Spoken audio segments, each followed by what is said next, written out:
Jetpack, are you ready to play the Pokemon trading card game? If so, let's start the show! Hey everyone, I'm Jet from InThirdPerson.com, personal look at video games, board games, and other nerdy pursuits, aka the hottest calves on Twitch. Shoutouts to everybody in the chat right now, including Secret Player, Ghost Ryan, Rubik's Cube, Spud MC 99, Itzy Pinner. Who else is in here? Nope, that's everybody at the moment. We also have thank you to Cap and Trav, Spud MC. I can't believe I missed that one. I must. Anyway, Cap and Trav, thank you so much for the follow. Spud MC, Tan Lloyd, Hanger MX, Call Me Niz, Rebel K19, Battle Beans, Jack MCR, FH Tekkas, Bliger Zero, Luffy Bomber, Blue Rave X, Neris, Charkill, D Anderson 1820. Thank you all for the follows while I was off stream. Y'all are amazing, and thank you to everybody for the support. While between last stream and this stream, the YouTube channel hit over 6,000 subscribers.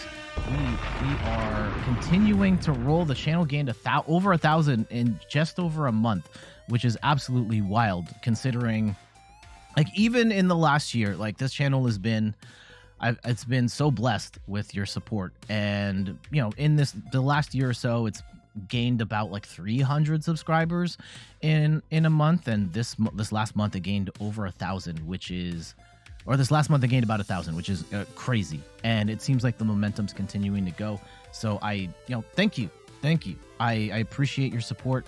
I cannot thank you enough. I'm glad that you enjoy watching the videos, and I hope to continue making some videos that you continue to enjoy, kind of like this. Hopefully this one turns out to be a banger. We are playing an Entei deck. Oh, this isn't it. We are playing an Entei deck that got top 2 at Deck Out Monday this week. And this video is going to go up on Friday, so it's going to be like super old at that point. But it's an Entei V deck with some really cool text. We've got the Moltres for extra damage. We have Delphox, which we're going to surprise our opponents with by using Thorton to get this into play, take some extra snipes, and Volcanion V, of all things. And I have a soft spot in my heart for this card. This is one of the very first Pokemon V cards I ever pulled. One of the first ultra rare cards I ever pulled out of a Pokemon pack. And I got this out of a the one booster box I ever bought was a Chilling Rain booster box, and I pulled this card. So kind of cool to see this here. We're gonna trick this into play with Thornton after Entei takes a hit, so that we can do 150 plus damage, which is kind of cool. Let's go see if we can actually make this work on the ladder, or see if this deck was a fluke, or see if I'm just a bad player again. I hope we have some good luck. I feel like the last few streams have been kind of depressing. We've gotten the matches we need to make good videos that I think show these decks at their best, but I feel like we have had a pretty bad stretch. And I think part of it is just like we haven't been playing meta for the most part, because we've covered all of those decks and we are kind of scraping the bottom of the barrel of new and interesting things to play. But oh shoot, hold on. Yeah, I put the wrong Pokemon down. Instantly lose rank points. Damn it. You don't bench the Volcanion in this deck. Never bench the Volcanion. Oh my goodness. Anyway, I wasn't paying attention. I was talking to you guys. We'll try that again. My hand was kind of bad anyway. Are you ever going to do an up-to-date Tinkaton EX deck, or you reckon the ship has sailed? I have seen people playing Tinkaton online. I don't necessarily think the ship has sailed. I think it is on the fringes of Rogue tier. I haven't really played it outside of that Shadow Rider variant I did that one time. Now would actually be a really good time to cover Tinkaton before all the 151 stuff hits. However, I've got all pretty much outside of what we're gonna make here with Entei. I've got all the no. I said don't bench Volcanion. And now we have to start Volcanion. This is my comeuppance. And we're up against the Charizard deck. This is actually kind of a bad match for us. All right, let's go and get no, we need Squawk right now. And let's go dig. Radiant Charizard. I think we have to keep Radiant Charizard at this point, which is unfortunate. I will put the Bravery Charm on the Volcanion, I guess? But holy cow, this is... Yeah, we have to get Volcanion out of there. Okay, let's go and put... I guess Squawkabilly up, but I don't feel good about that either. There's the Entei. There we go. We got ourselves a little bit of a combo here. But the Volcanion being where it is right now feels pretty awful. I will take that Entei. Let's go see what we get off the heavy ball. Nothing. And we will bench the Moltres. And let's go and jet energy up an Entei. They are not going to attack us on the first turn. Okay, we get a Magma Basin. Go. Losing... Yeah, having to bench the Volcanion could screw us over. Like, we may lose the game just because we have to bench that. That is our one big attack that we would need. Because Charizard can roast... This is a pretty bad matchup for our deck. Charizard is incredibly tanky. We're not really hitting 330 in one go unless we are able to bring the Volcanion into play. But now we can't. So this is pretty miserable start. Pinner asks, have you ever played Celebrations Lunala? It's an evolution, so kind of rough, but man, it's good if you pair it with a Mimikyu VMAX. I have seen that deck. I have seen people play that. Like, I remember seeing it a bunch on PTCGO. I have never lost to that deck. I don't think it's very good, but maybe I'm missing something. I don't know. Oh, we get the Forest Seal Stone. I do like that. Let's go and... I think we start Alchemy and we just, like, research right now. Yeah, let's go research. And see what we can get. I don't like our hand here at all. Let's go and... Oh, yikes. This is not good either. Yeah, we'll take this Fire Energy, though. Yeah. I guess I could have also...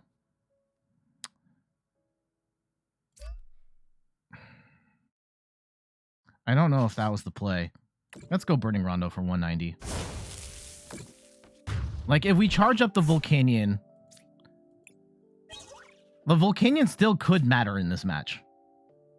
It could still matter. If we build this up and it takes a hit, right? It can tank a hit from Arceus and then hit for 1 billion damage. So maybe we should have charged up the Volcanion at this point. What I'm concerned about now is Charizard can start one-shotting Enteis. And what? They've got the... Man, we have not seen Homie in a moment. Really? Quick shooting Inteleon? Well, yeah, this Entei is dead. This Entei is so dead.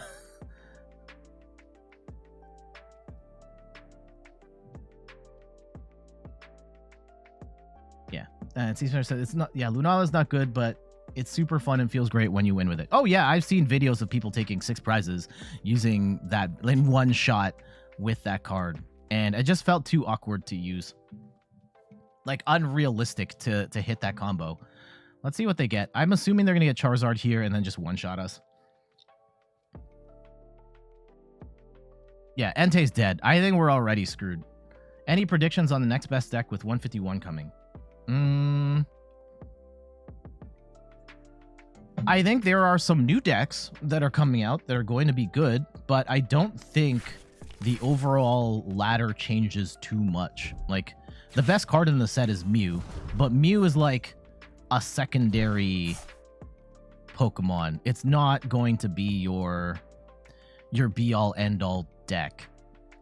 I think there are a lot of decks that can play Mew. Oh, they're gonna go for the 200. They're not gonna get the KO here. This is... Oh, and we're gonna get Iono'd. I think this is a mistake. Okay. And they're gonna get the Sobble down. Let's go. I mean, it's an interesting tactic. It's an interesting tactic for sure. in the sense that they are going to get quick shooting to get the incremental damage on. I don't hate it. It is just something else. So let's go and get rid of this fire energy and a Nest Ball. And let's just grab a Moltres here. And I think we actually power up the Volcanion at this... do we power up the Volcanion at this point? I'm going to power up the Entei, and if we get a fire energy off the next thing, then let's go and play that. Man, having to play... this feels awful. Okay. And we do get energy. And I will fleet-footed. We can switch cart. Yeah, let's go heal up. A little bit. I don't know if that's really going to matter. Oh, yeah, it will matter. They have to boss up this Entei in order to take it out now. Okay. Okay. And now the quick shooting Inteleon cannot knock this out from the bench. So I don't hate this. I don't hate this. Oh my goodness. Shady dealings. They could just bring in this Charizard and knock us out, and then we're in big trouble.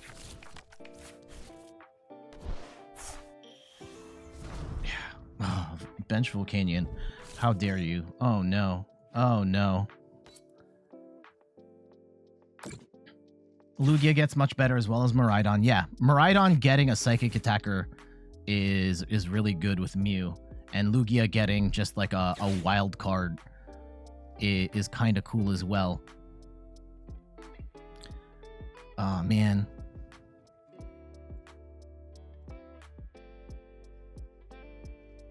How do we win this match? How do we win this match? If we could boss up this Charizard and land the first hit, I think that would be a big step forward for us. But I don't know if we're going to get to do that. Pitch a Pyukumuku.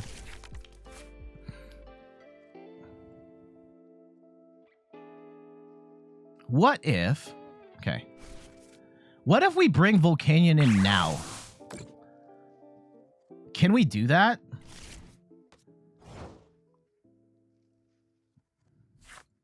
Because, yeah, we're going to hit for 100. It's going to be enough to one-shot this Arceus. They come in. Okay, hold on. Hold on. If we go... we get rid of Gucci Belt. We get rid of a Fire Energy. And we just grab... ooh, the Delphox would be kind of fun. It would be kind of fun. I don't know if we're going to get to do anything with that right now, though. Okay.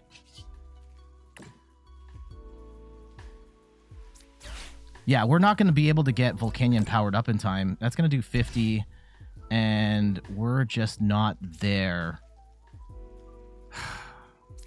Okay. I think we just power up the Volcanion. And we swing for 230. 4-3. Now, how much damage is 180, 210, 23, 70? Ah, no. The Charizard's going to one-shot the Volcanion here, which is... it's bad. I think we lose.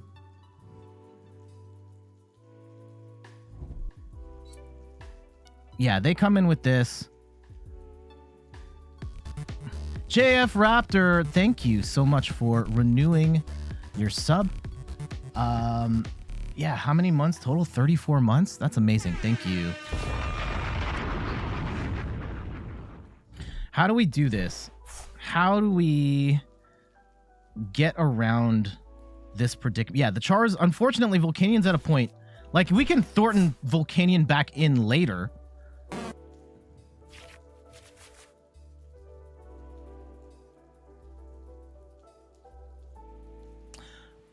I guess the other potential route is...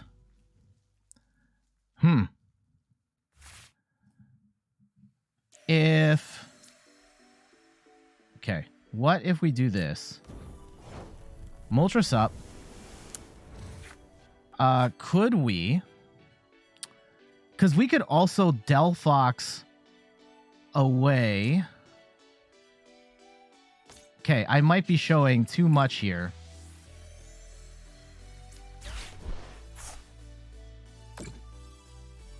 Okay, let's go and bring in the Entei. Let's go Iono here. Get ourselves some more cards. And we will... Is it worth? Yeah, we swing for 210.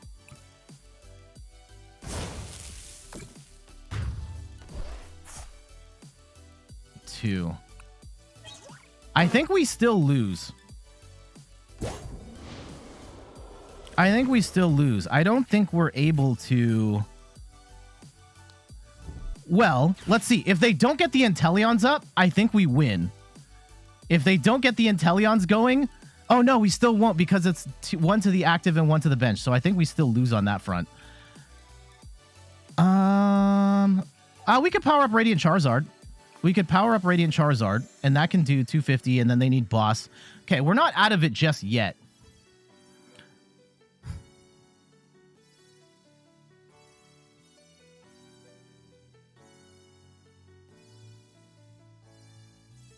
But yeah, having to go through this Charizard is incredibly annoying. And unfortunately, yeah, we can't snipe. Oh, they're just going to boss up. Yeah, the Delphox. Taking out the Delphox is incredibly annoying. That was going to be our... we could Thorton it back in.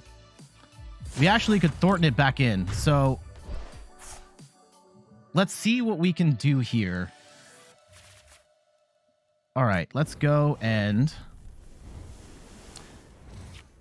Okay, this is still not over. As messy as this is still not over. Radiant Charizard can still hit for... Yeah, we're going to Jet Energy in.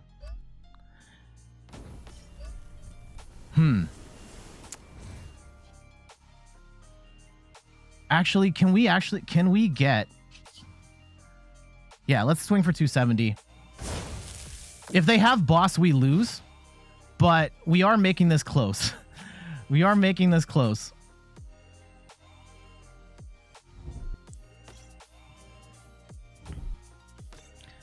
I kind of hope they retreat with the Charizard and save the Char. If they do that, right, and there's no boss's orders play, we win.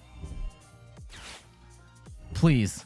Get a Bibarel. Get a Bibarel. Draw some cards. No rare candy until... Okay, they're going to Pikamuku. Very interesting build here of the Charizard with the Arceus. Instead of the Pidgeot, they go for the Bibarel, and they put a Shady Dealings line, which we haven't seen at all. Please tell me no boss. No boss, no Iono, and we win.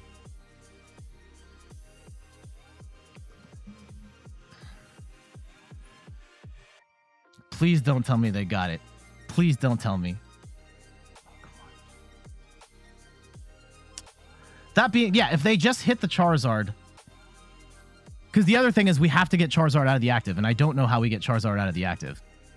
Unless they just blast us here. And I think they know that. They must know that if they just hit this Charizard... Oh, we get the win! We get the win! I could have swore we were going to lose that game. And they pulled the... It was still not a guarantee for us, right? It was still not a guarantee for us because we had no way of getting the Radiant Charizard out of the active. However, we were able to hang around just long enough to get to a point where it was uncertain, and our opponent just said, "Nah, fam, we're good," and we were able to hang around for the win. Unfortunately, we weren't able to get the really cool stuff of this deck going. The ideal play is that you discard both the Volcanion and the Delphox, and unfortunately, we were forced to start Volcanion, and then Delphox. Arguably, I should have Thornton that into play later. However, we were still able to get the win there. GG's. JF Raptor asks, have I tried F099 yet? No, No, I have not. I want to. I charged up my Switch with the intent of playing it. I think it would be a fun stream game someday. Maybe it's probably something we try out during the Extra Life Marathon, which is, I know it's the first time I'm mentioning that in 2023. It is happening this year. I am behind schedule on the art. That's the biggest thing, is the giveaways for the art. Like, I don't want to set up the campaign and not have the rewards ready to go that you can see and make bids on, or like make donations towards. So we're a little delayed on that, but I am hopefully going to paint those this week, and then you'll be able to see what the rewards look like for this year. But the plan is still to do a 24-hour marathon. You'll play a little bit of Pokemon TCG and then play a lot of different stuff. It'll be a lot like we have done in previous years. We have a bunch of people over at the house to play. It'll be great.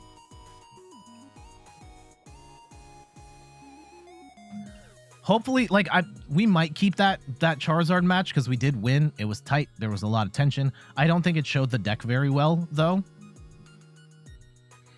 And maybe I shouldn't have scooped that first match where I started I shame scooped that one. Let's see if we can get one where we actually show what the deck can do. Like, for realsies.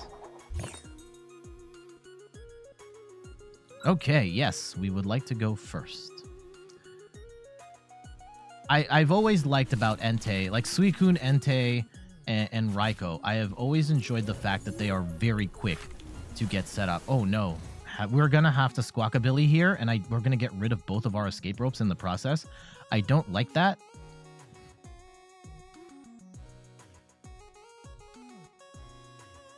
Okay. Do have 2 energy. This is not a bad starting hand. I think we Entei. We fleet-footed a couple of times, and then we squawk away our hand.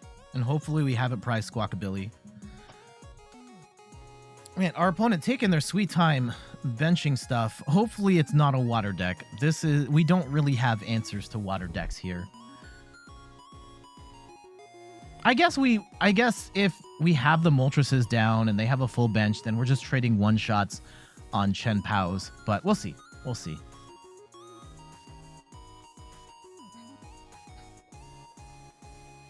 What's taking our opponent so long here? Yeah, now I have to cut out this entire part of the video of just like me rambling while our opponent sets up. They might just scoop. I don't know. They might have disconnected at this point. Well, did we get more activity? Sean Alexi, thank you for... Yeah, they just scoop. Thank you so much for the follow. Did that pop up on the screen? I don't know if it did. If it did, I totally missed it, and I'm sorry. What? Okay, they could have been playing the Inteleon. Yeah, we would have got bodied. There's no way we beat that deck. Also, we ranked up. I think we're in Great League now, finally. For whatever that's worth, I don't like the ranking system in PTCG Live. It feels like the vast majority of players are going to get stuck in Great League. Just the way that the math works out. Like, everyone's going to get stuck in Great League. Okay. Here we go. Not good. Not a good starting hand. Sean Lexi says, hello, started playing last week. Been really enjoying your channel. Oh, thank you. And, you know, welcome. Hold on. Puberty. First off, welcome to the Pokemon TCG. Welcome to the stream. Thank you for watching my videos, and I'm glad that they're helping you get into the game. I think the game's pretty awesome, if I do say so myself. I know I'm a little biased at this point. Oh my goodness, this is such an awful starting hand. Let's go and put the Jet Energy on, and let's hope that we hit fire off this Iono so we can get started.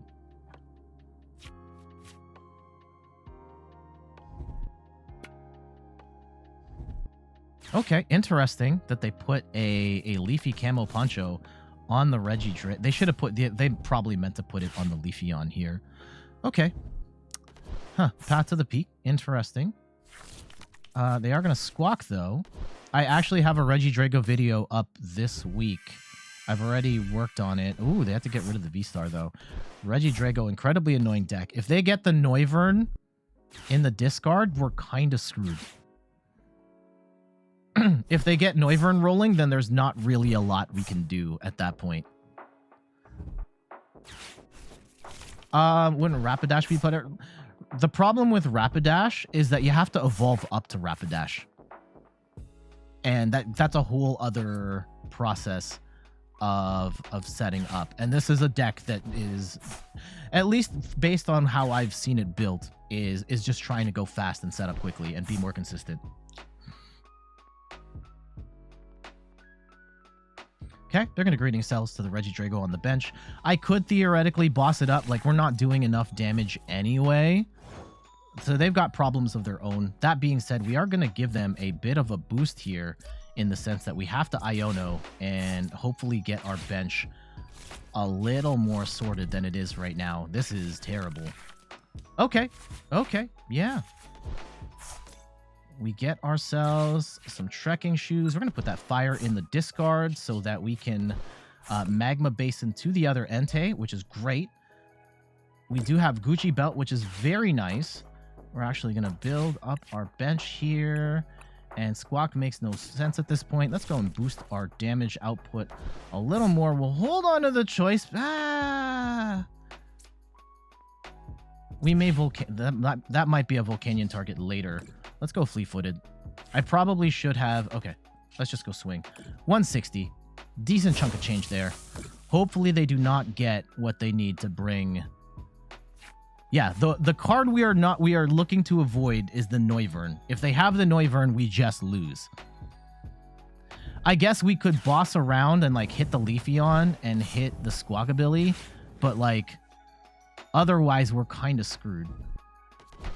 Okay, they get the Giratina and the Goodra. Goodra's really annoying, doing 80 less damage. Huh, what is this? You may heal 20 damage from your active Pokemon. Oh, there's the Noivern. Okay. Yeah, we're screwed at this point. GG's.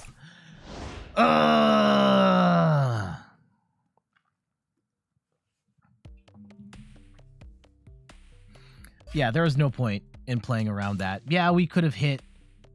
We have 3 bosses orders. They had the Leafy Camel Poncho on the Regidrago V, and that actually cost us the... Like, we could have bossed up the Squawkabilly and one-shotted that, bossed up the Leafeon and one-shotted that. We wouldn't have gotten around the Regidrago V. So that's one of the weaknesses of the deck. It's basic only attackers, and if you've got stuff to stop basics, then we're just dead. And I think one of the realities of the Pokemon TCG is that your deck is not going to beat everything. There are some incredibly strong decks. I would say Lost Box Giratina beats almost everything. It just kind of sucks against single prize Lost Box, but even then, like, yeah, decks just aren't built to beat everything that is in the game. Oh no. Hopefully we can get an Entei off of the Trekking Shoes here before we squawk our hand away.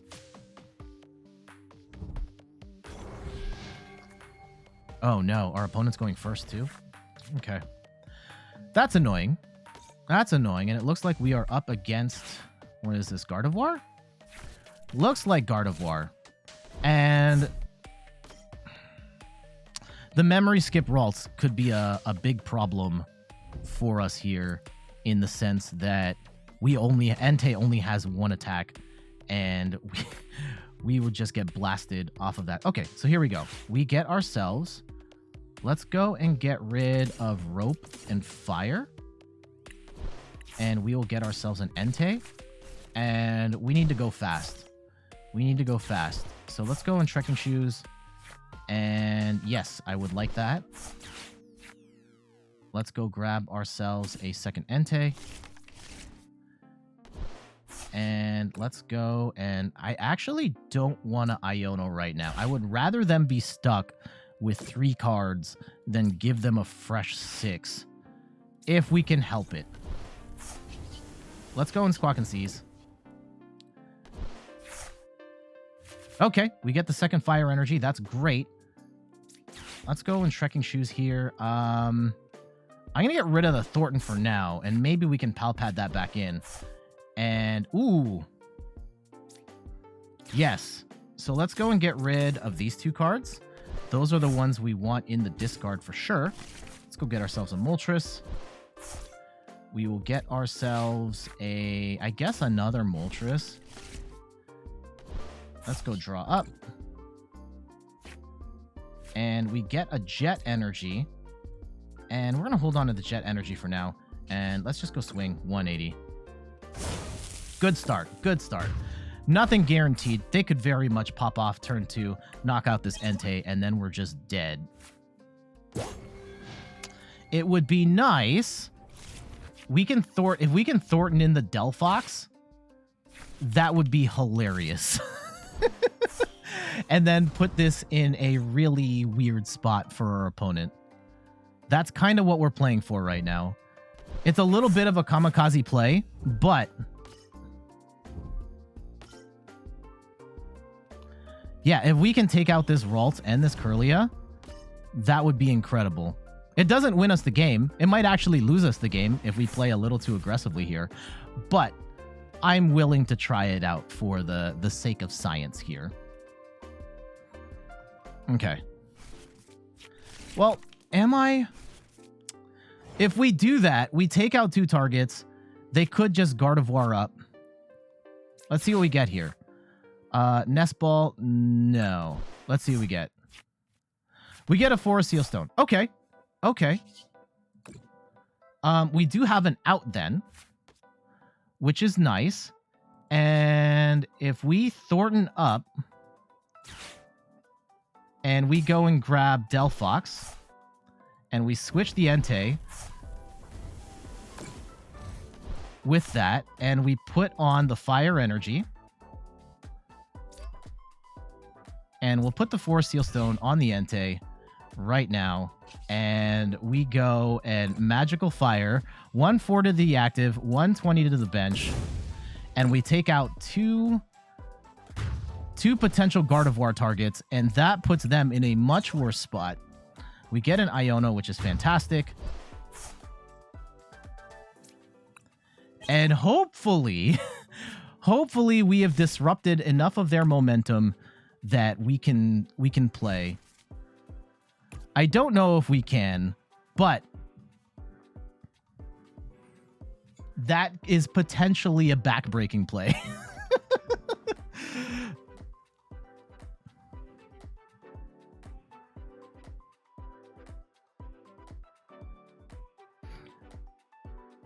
Up 3 prizes real quick. We need to get rolling, though.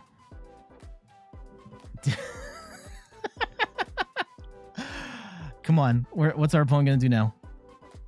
If we had a Fire Energy in the discard pile right now, that would be absolutely golden. How much damage are we doing? Your opponent's active Pokemon... Oh, that's like nothing. Okay, we don't want that. Our opponent is... Okay, there we go. Let's see. Let's see how they play it.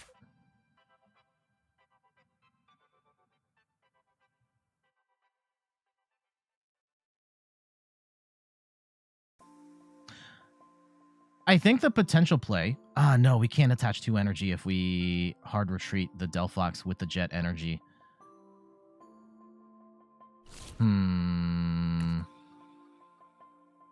They are pretty stuck right now. I don't want to Iono, though.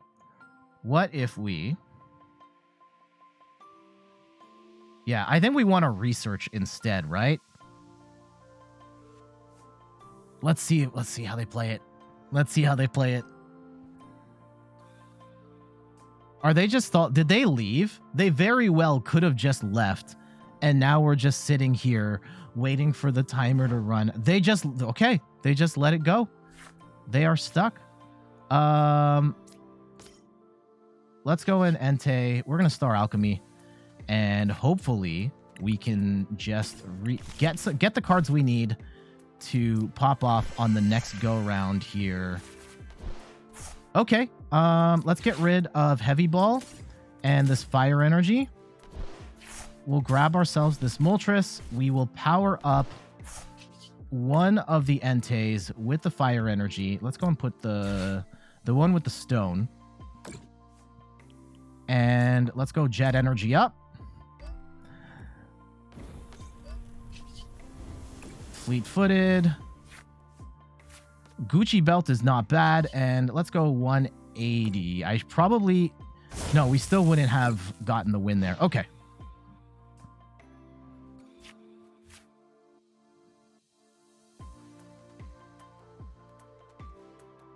Let's see how they play the rest of this out. They might just be gone, right? I think that's something that we have to consider here, that they may have just disconnected, having gotten hit, getting done dirty by the Delphox.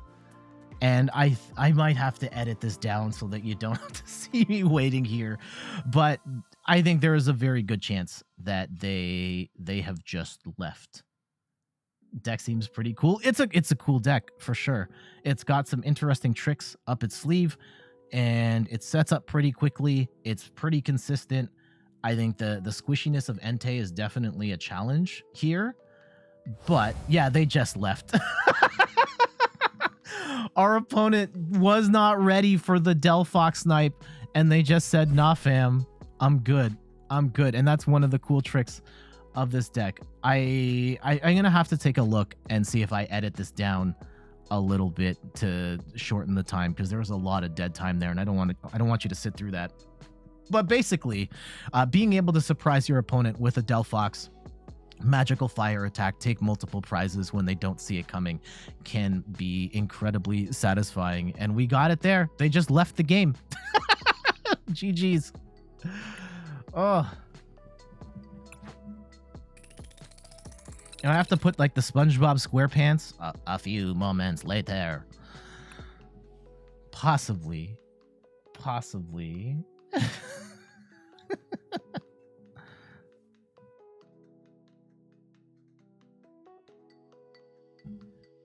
Yeah, that's pretty funny. I think this deck would have a hard time against Gardevoir otherwise. But yeah, we got the snipe there. GG's.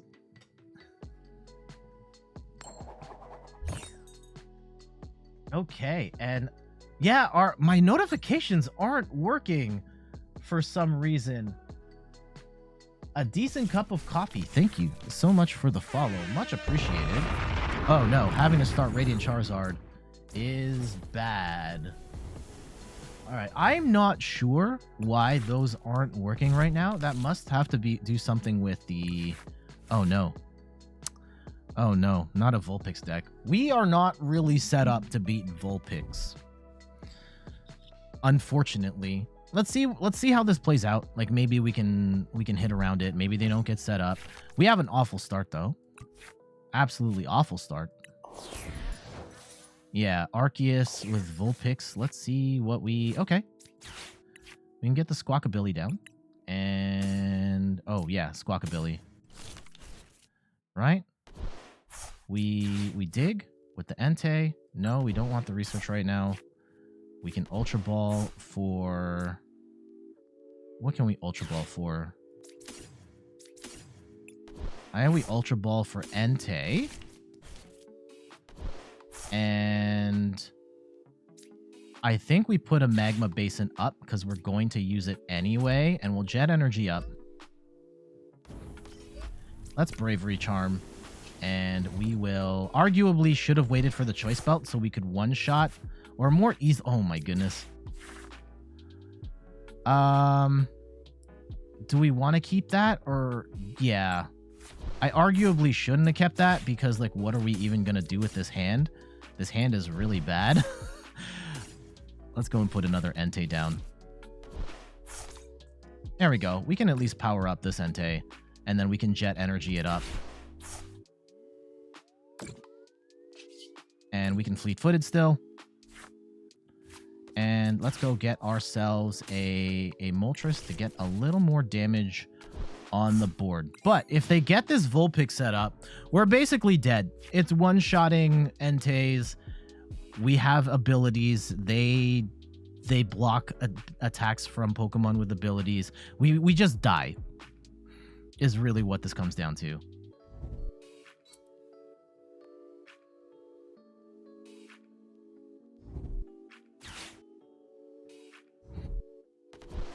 Okay. at this juncture, right, they're going to get the Arceus V-Star here, probably. Oh, Pidgey, okay. I wonder if those two cards are an out to Arceus. So we've got two shots with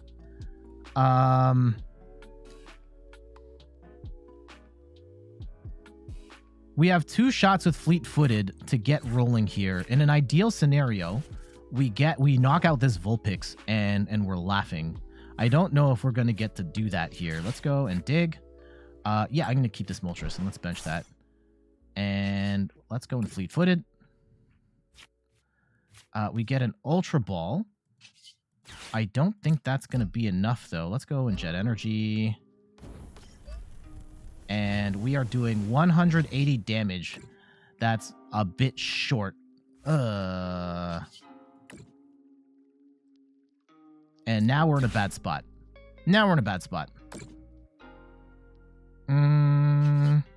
We'll swing for 180 and we'll see what happens. But the moment this Vulpix attacks, we're just dead.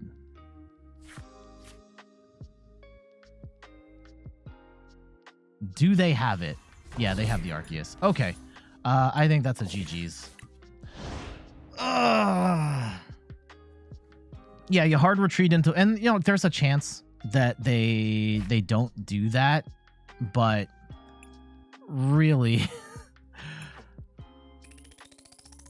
Yeah, we're not really built to beat that deck, which is kind of unfortunate. I think one of the unfortunate things is, like, yeah, water decks are still popular with Chen-Pao and Palkia, and Vulpix is kind of a intriguing rogue tier deck option, and fire decks have just not been the place to be for some time now. So that's just something to keep in mind when playing a deck like this. What's everybody got going on today? I'm assuming a bunch of you are probably watching the regionals, which are on right now, and you could be watching that instead of me, but I appreciate you watching me, and you might have them on a separate tab, and that's cool too. Oh my goodness. Bad starting hand.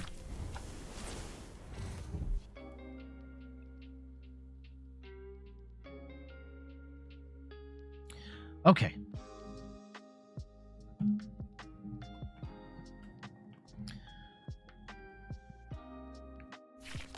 Yeah, bad starting hand. We're up against Lost Box. How do we fare against Lost Box? It depends on which oh man, they have bricked. Okay. Unfortunately, oh my goodness, we've prized 2 Enteis and 2 Moltreses. Are you kidding me? Okay. Let's dig. Hopefully, yes, 4 Seal Stone. I want that. Okay. 4 Seal Stone. And we're actually going to 4 Seal Stone right now. I don't want to Iono right now. You want to Iono? Actually, give me Squawkabilly. You want to Iono Lost Box? I don't want to Lost Box them, like Iono them right this second because they have a garbage hand. And I know that. And I want them to be stuck with that. So, yeah, we'll take that. And unfortunately for us... We're kind of stuck a bit here. Let's go. And we'll flip this around. And hopefully in the next 2 cards, we can get a Fire Energy. Okay, there it is. Unfortunately, we can't swing right this second, but we're in a pretty good spot, assuming we win the game unless they get set up right now. Damn it! Of course. Of course. Still not over, right? They still might not get the pieces they need to pop off.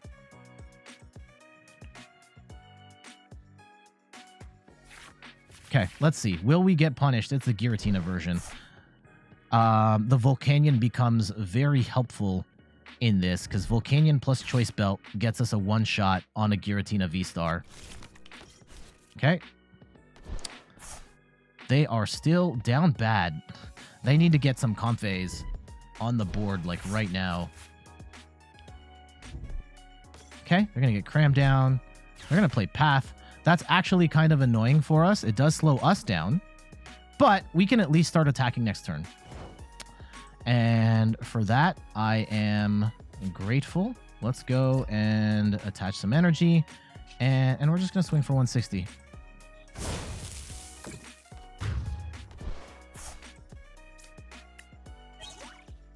They have to hit another Colress's Experiment in order for this to do any damage.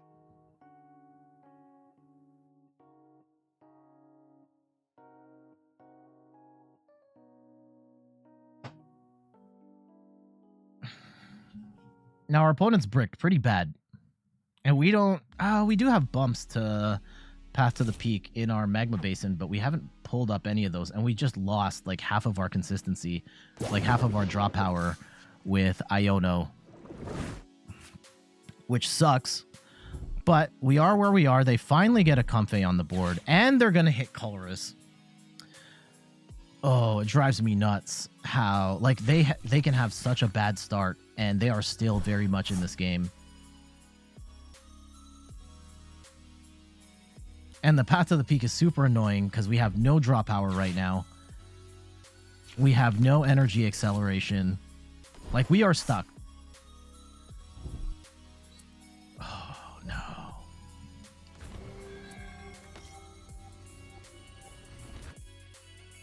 This is still bad. This is still bad. I can't believe it. I mean, there's a world where, like, if we'd played our cards just right, or, like, we had the right sequence, we could have just donked that Sableye, and then this would be over. But no, we are where we are. They get the Giratina down, and if we could one-shot the Giratina, that would be ideal. Okay, hold on. How much damage are we doing? We're 200. Oh, here we go. Here we go. If we go and bench a... Do we go? Okay. Sure, we'll bench the Entei here. And we just take out the Giratina. We should do just enough damage. 220. That's what I'm talking about. Okay. Okay. This becomes a little better. Let's see. Okay, we got some fire energy. We got trekking shoes. We can make some stuff happen here.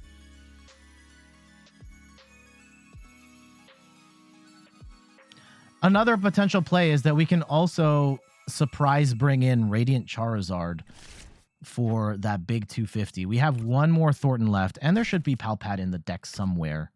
So let's see how they play it from here.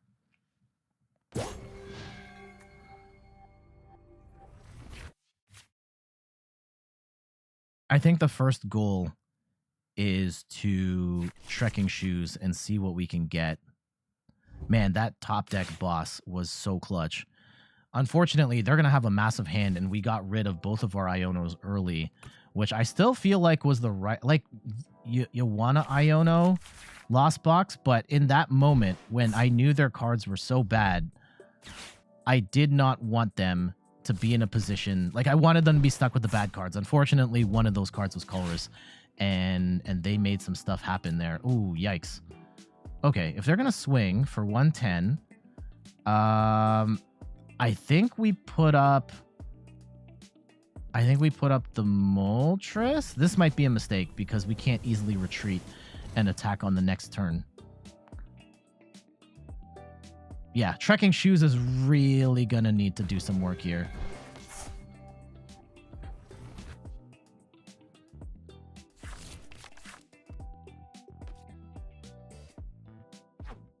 Yeah, they've got 10 in the Lost Zone. They can just start doing Sableye stuff right now.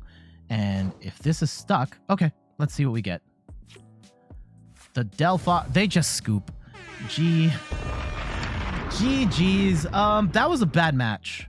That was a bad match. Like, I'm happy to take the win, but that really came down to our opponent bricking off of turn one, and they made still a pretty miraculous recovery, all things considered. They got multiple cards in the Lost Zone. They still got the Giratina down. What killed them was us getting boss's orders when we did, and just being able to do just enough damage to knock out that Giratina V. Push this one, I think, a little too far out for our opponent, so they just scooped, and we take the win. GG's. All right. Deck is doing okay. Like, we've won more than we lost, which I'm a little surprised by. It's the quality of the games has been shaky, TBH. We did get one good win on Gardevoir. We got an entertaining match, to say the least, against the Charizard deck. But yeah, it's been okay. I'm glad. I would rather take more wins than more losses, to say the least. We just need like enough good material for the video. Yeah, what's everybody up to today? Okay, we get stone. We can get ourselves a Squawkabilly and make some stuff happen here. Unfortunately, we're also going to be getting rid of a Pal Pad, and we kind of need that for our Thorton plays.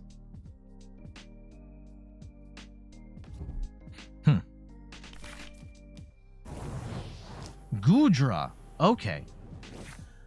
Oh no. Oh no. I really want to attach the Bravery Charm, but we need to Squawk right now. Let's go Fleet-footed and see if we can get something. Yeah, off the heavy ball, can we get... Okay, Radiant Charizard, sure. Arguably, we shouldn't bench this, but it gives me an opportunity to put the Bravery Charm on something. And we can Force Seal Stone, and we can go grab a Squawkabilly, refresh our hand, and... Oh, no, not that. Yeah, we get the Squawkabilly, refresh our hand, and hopefully build up our bench and go from there. We get the Volcanion, and I don't want to bench the Volcanion. Let's go and get a second Entei down. And we'll hold on to the Magma Basin for the moment. Let's go and put the other Bravery Charm on the Entei, and we'll put the Moltres here. And we're off to a pretty good start.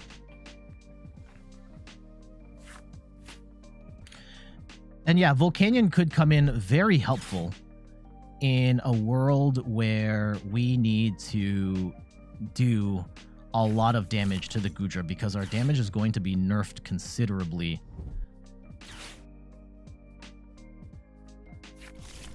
Okay. I would imagine there's probably an escape rope coming at some point. Okay. We're going to hit 2. And the Poncho. Interesting. I mean, like, it doesn't work once they turn into Goodra V-Star, but at least in the immediate term, it stops us boss KOing them on turn 2. So I don't hate that. I don't hate that. They do get rid of a boss in the process. Let's see if they can hit. They probably need a Colress here. Of course they hit the Colress. And let's see. Yeah, unfortunately, yeah, our firepower here is a little shaky. We could potentially catch them off guard with a Delphox play and snipe out 2 Comphase. But we'll see. We'll see. They've very much turned this around. They are going to get 4 in the Lost Zone right now. And they are a Cram hit away, like benching Cram. And then, you know, just popping off from there. Yep, there it is. Cramorant's going to hit for 110. And we need to start rolling here. I don't think... Yeah, we're not going to get Delphox set up here, unfortunately. But... Ooh, the Spiritomb, which is actually going to shut off Entei's ability. Very annoying. And they're actually not going to attack here. They don't care about the attack. Fine. But they also don't bench a Manaphy. So that could be something that we keep in mind going forward. Okay. Almost certain we will get an attack off next turn. Let's go and research. Yep. And let's go dig. Do we want the Ultra Ball right now? Can we inspect the board? I'm going to say no. Which actually could be a mistake, because we could have thrown more fire energy into the discard. Yeah, that's actually kind of unfortunate on my part here. Let's go and swing. We're going to do 240 damage here. Nice chunk of change there. I actually should have taken the Ultra Ball, and I'm kind of regretting that. Now, if they swing, because we can Thorton Volcanion this and hit for a lot 250, 60, 70. It's still not going to be enough with Goodra being Goodra, which makes me think maybe we don't do that play and we just swing and we save the Volcanion for the next one. But definitely something to consider. If we had the Delphox in the discard pile, we could also make some stuff happen here. Oh, interesting. Do we? Is it a mistake to bring this Entei in?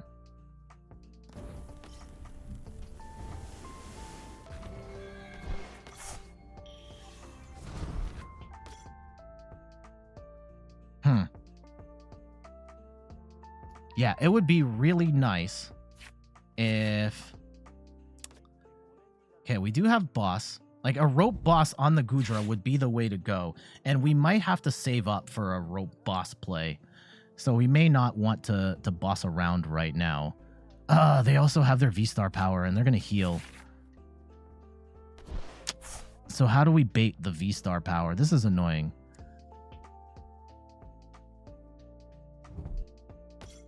And they're going to play the Zamazenta, which is going to do a decent chunk of change here.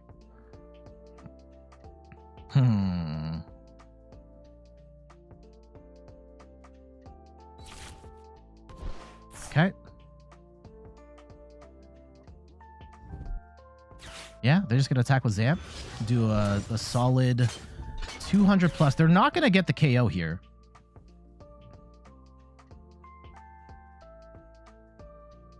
They shouldn't. They're going to do, what, 220?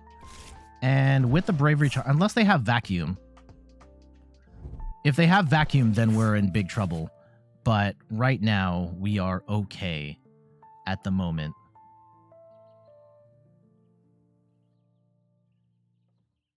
And it makes me think, do we Jet Energy in the fresh Entei and force them to have Boss? Possibly.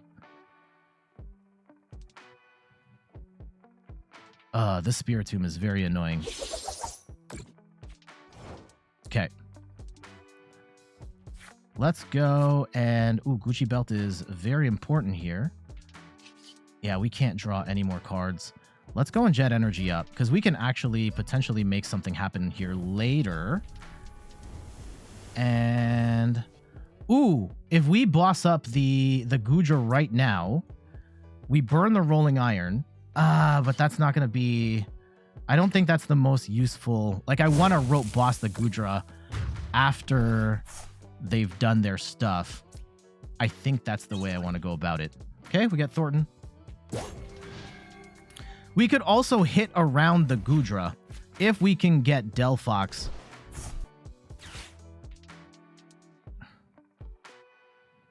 Yeah, some interesting lines of play here.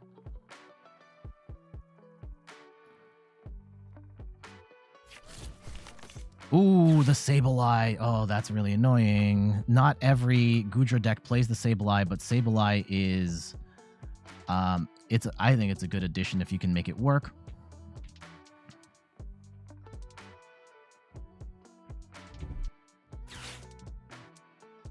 Unfortunately, if we were to rope boss Goodra right now, we would be 10 damage short because we can't put Choice Belt on. We're going to be... Yeah, we're going to do 270. Actually, no, that would be it. That would be it. Let's see if we can make something happen here.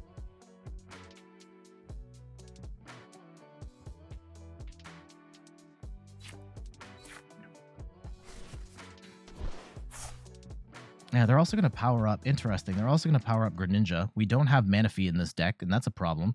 And Greninja is actually going to hit Entei for 180, which sucks.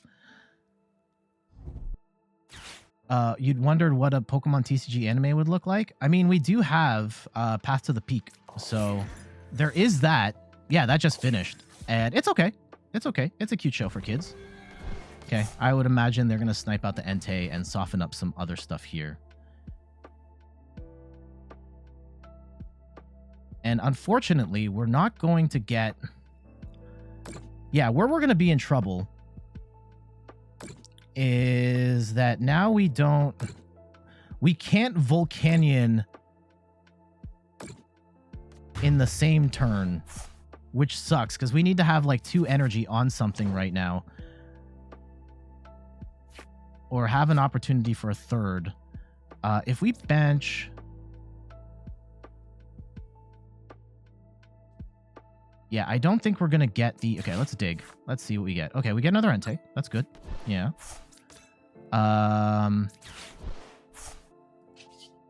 Let's go Magma Basin. And I will attach energy to the Squawk. Let's go retreat. And actually, how much damage are we doing here? 220. If we can't Thorton and Squawk at the same time is the really annoying part. I think we just have to take the knock here. That might be a mistake. Okay. Because if the problem with Goodra is if we hit Goodra now, we're gonna come up short on the damage. We need...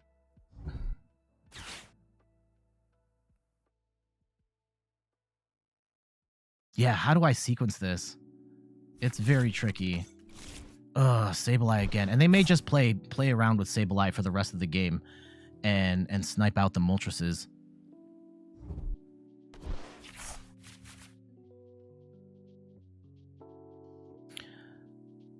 Okay. If we can put ourselves in position to... this is going to hit for 200.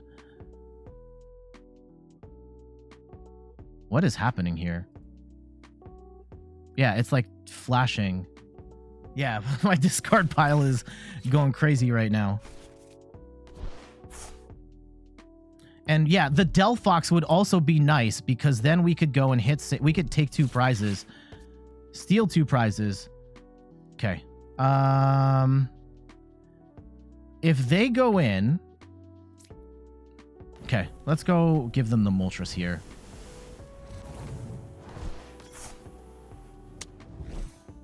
Uh-oh.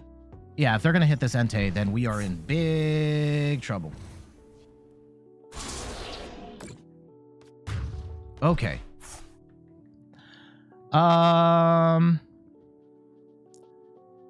Yeah, how do we get around this at this point?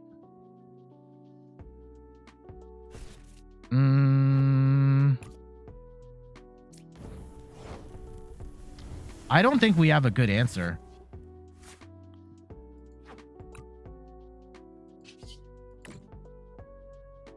Yeah, I think we just lose here, right? Unless, like, Delphox is here? No, Delphox is not here. Like, that would be the one play I could think of right now. Is Delphox in our no.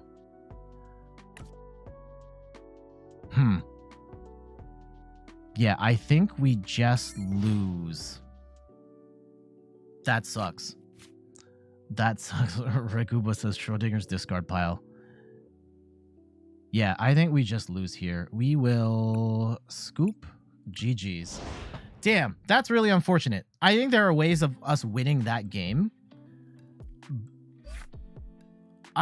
It got really awkward. Like, I wanted to be able to hit the Goodra.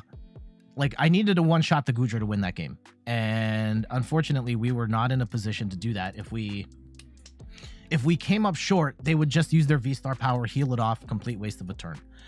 And we could potentially hit around it, and we just never got the... We never found the Delphox, which could let us do 120 to the active, 120 to the bench, and we could steal 2 prizes that way. I think on that turn, we really needed to hit something, and unfortunately, we're not able to do it.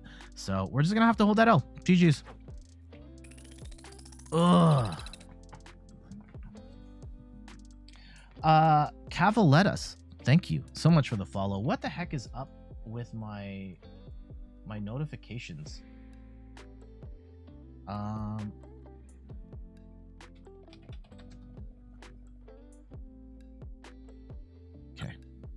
I don't know. We're just gonna have to roll with it. I think subs worked, right? I haven't changed anything. Yeah, I think JF Raptor subbed and it triggered the whole thing. It's just I don't know why the new follows aren't coming in, but thank you. Okay. Bad start. Man, this deck is Palmot. Okay. Okay. They do have 220 snipe, and that is almost enough to take out an Entei. Actually, it's enough to take out an Entei. So that's actually horrifying for us because we don't play Manaphy in this deck. All right, let's go. Our turn. We want to play... Oh, no. We're going to have to get rid of both of our boss in order to... I think there's an argument to be made that we also could just hold our hand and then Iono on the next turn. And I don't necessarily hate that. Because we have the energy. We can attack next turn. We can Iono, potentially fill out the rest of the bench. And I think that's probably the right way to go about it. Now, we might actually get paralyzed on the next turn, and that would be a problem.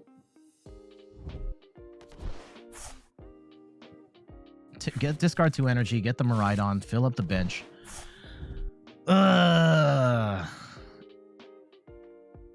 So is her name Iono? I've always heard it pronounced Iono, but Iono sounds that could make sense as well. I think she's in the anime at this point, so you could find out. Uh-oh. Generators.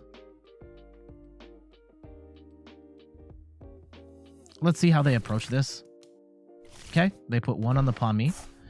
And I would assume that they're going to go for the paralysis play here. Tails, tails, tails, tails, tails. Tails, tails, tails. Okay. Paralysis sucks.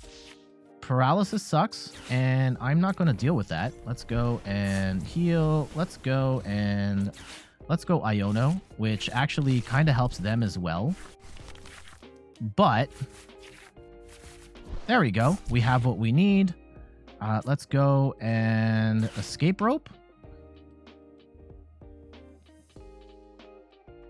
How much damage are we doing here?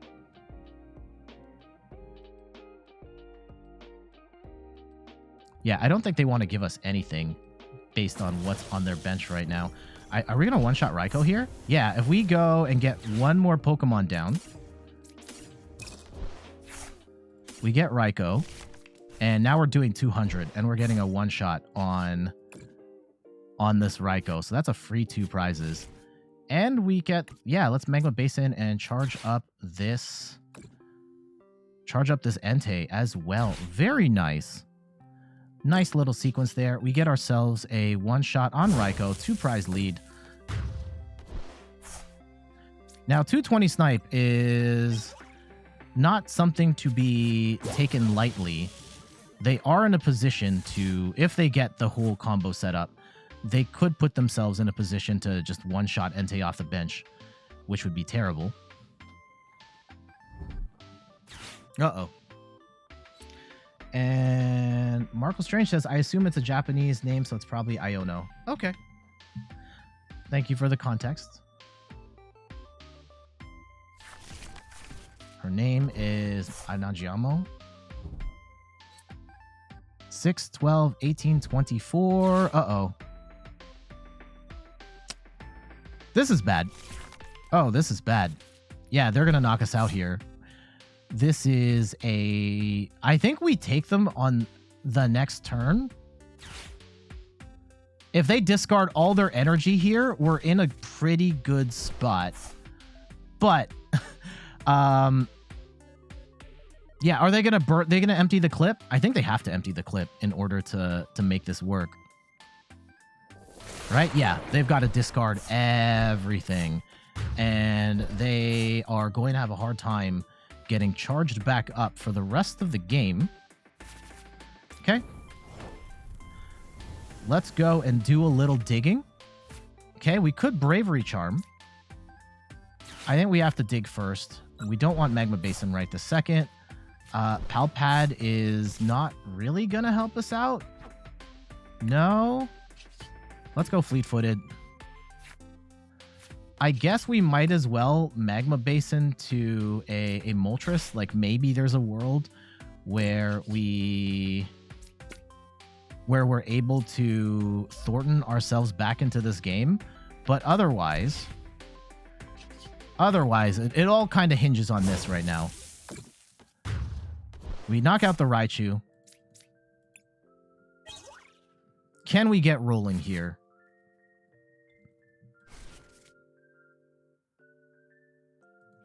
There's one jet energy. Oh my goodness. Ugh. You try only find Japanese clips. Interesting to see your English name.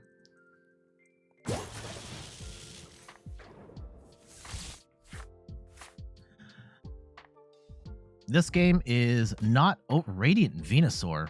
Interesting. Okay.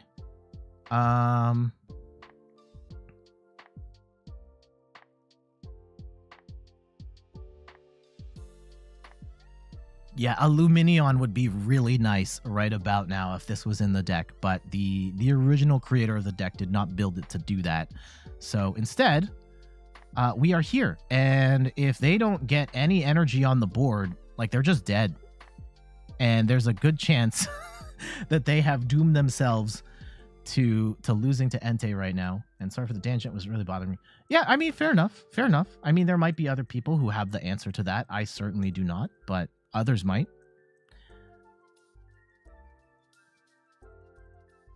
I think they're done. I think they recognize that this is a GG. Yeah. Okay. So, we're doing 210 damage. We don't need to belabor the point.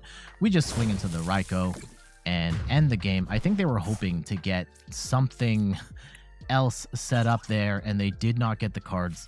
So we take the win. Really ugly match. Not a particularly good one there. Definitely not making the video on that, but okay. We'll take it. Galvmon says, teach me how to play. First off, welcome. Second, yeah, I mean, you can check out the YouTube channel. We have tons of videos on different decks and talking about how to play and all that stuff. So there you go. I mean, you can watch here and watch me lose a whole bunch. That is and learn from my mistakes. A man of honor who actually swings the end game instead of spending 5 minutes emptying their hand. I try. Sometimes I will admit, sometimes the temptation gets the best of me and I will do that, but I recognize that we had game there and I am in front of an audience right now, so we try and play with respect. Okay. So we get to go first. I have no idea what we're up against here. Actually, with Psychic and Dark, I wonder if they're playing the Mew Charizard deck. Okay. But yeah, just a general thing about, like... And I mean, there's no rules against playing out your turn in every single step, even though you have game in hand. However, I think that it is, from an etiquette perspective, if you've got game in hand and you don't need to take any extra steps, don't take any extra steps. Just move on. It's better for pretty much everybody at that point, because you also get the benefit of not having to worry about you can go play your next game and you could squeeze in potentially a couple of extra games without the time you're saving. Okay. I think the goal, if we're going first, is we can attach a Jet Energy. We'll throw this in the discard pile. Ooh. Okay. Another Miraidon deck here. Actually, do we? Let's go fleet-footed first, just to see what we're working with. I will get rid of... Let's actually get rid of Professor's Research and Boss, knowing that we have Pal Pad right now. And I will attach Fire Energy, and let's Squawk. Oh, hold on. Whoa. We got to Pal Pad those cards back in. Now, it does suck that we're squawking away our 2 Jet Energy, because Jet Energy is really good in the deck. Oh my goodness. Okay. Thorton, unfortunately, no. We do like Thorton. Oh, that sucks. That really sucks. Okay. That was a terrible Squawkabilly. We're going to put in the Magma Basin next turn. We're going to attach 4 Seal Stone, assuming we don't get Iono'd here. And we are going to Iono, because I don't want to get rid of all my boss's orders. And hopefully we get a fire along the way, and we can figure out the rest from there.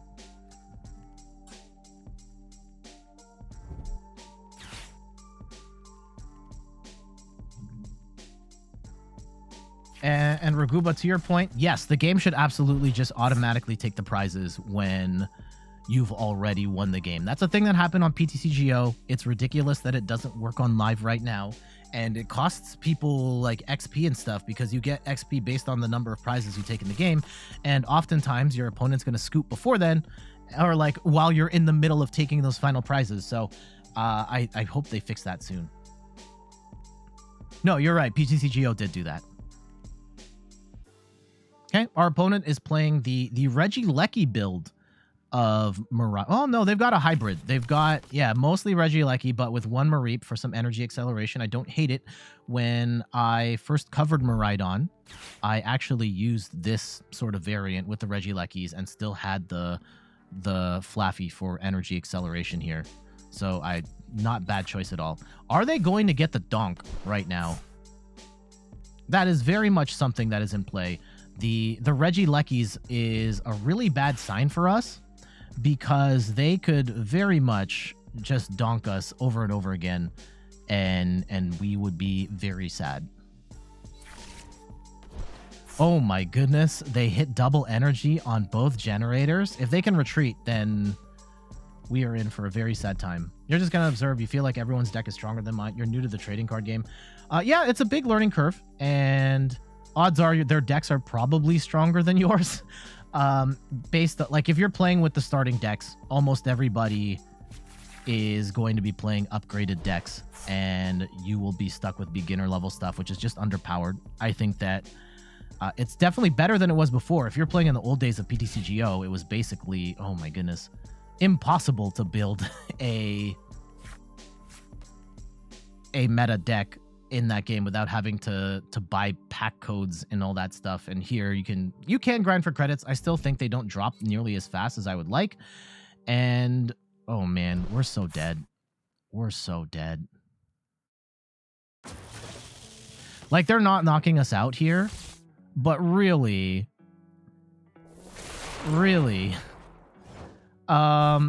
yeah, we can't even get the wombo combo of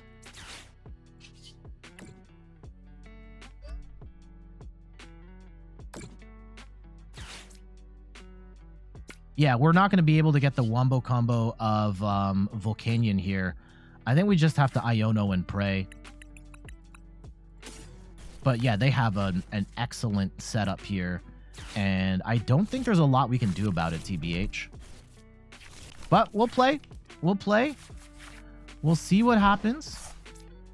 We'll see what happens. We do get a Moltres here. We do get fire energy.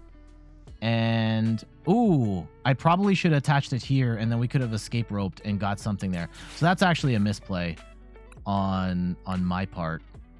And now, I think we get another Entei down.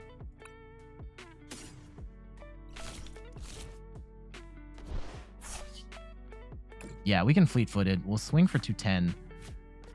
230? No, it's not going to matter. We'll just swing for 210. Unfortunate play on my part. I could have put ourselves in a much better position, but now we're going to guarantee lose 2 prizes. That said, if they get the Regieleki set up and we don't get Bravery Charms ourselves, we're in for a bad time. Rejet videos are great to learn upgrades, starter decks these days, or in general, learning the game better. Thank you, Skills. But yeah, check out the YouTube channel. I'll put the link right here. And we cover, there's videos like 5 times a week. We cover different decks, meta decks, off meta decks, talk about the news, potential strategies, what's happening in Japan, all sorts of stuff. Now, their problem is that they can't attack right now with this Miraidon. They have to find a little bit of a shuffle situation here, which could give us some time. Oh, no, they can't get it going. They can't get it going. All right. That gives us a little bit of wiggle room here. And yeah, let's go and get ourselves strapped up. And let's swing for, yeah, let's bench this third Entei here. Why not? 230. That is a really unfortunate turn of events here that we get to take out this Miraidon, and now they have to figure it out. Now we can one-shot their main attackers.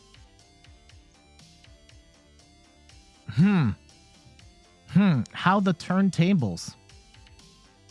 And Marcel says, fellow Canadian here, love your content. Thank you. And yeah, fellow Canadian. Oh, Canada indeed, eh?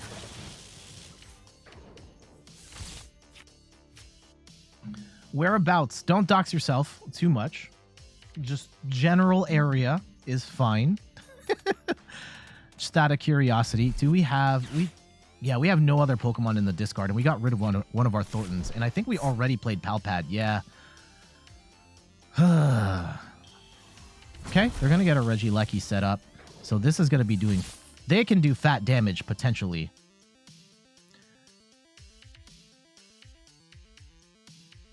How do we want to go about... I don't want to hit... Do they have generators here? They burn their attach on Raikou. They burn their attach on Raikou. So this is... They're just going to eat... I don't agree with what they just did just there. Because they're giving us this to knock out for free. Right? I would have put up like the Mareep or even kept the Regieleki in. Because we can't one-shot the Regieleki. But now if we can just one-shot this Raikou, then they're dead. I don't see how else they attach. Like, are they going to play Mirage Gate here or something? Otherwise, I don't see why you would just give us 2 free prizes.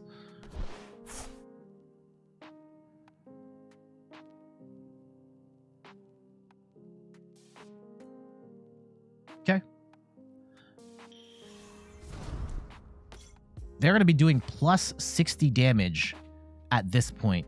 So they will be, even with the Bravery Charms, they are going to get one-shots on us. And that is something we will have to deal with going forward. At least at this point, we do have the damage modifiers, and they're going to get the Mareep set up. Interesting.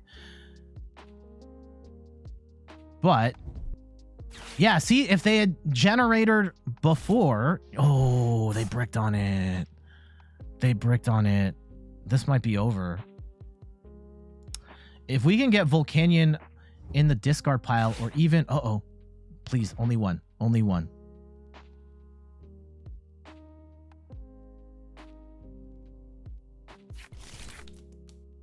Oh, interesting. They put it on the Mareep.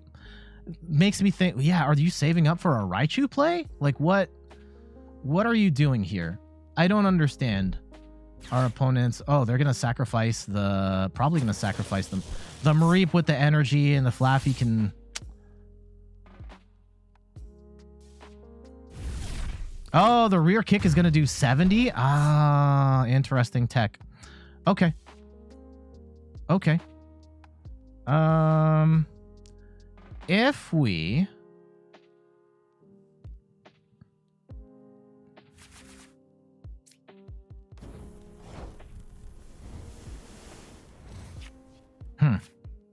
Okay.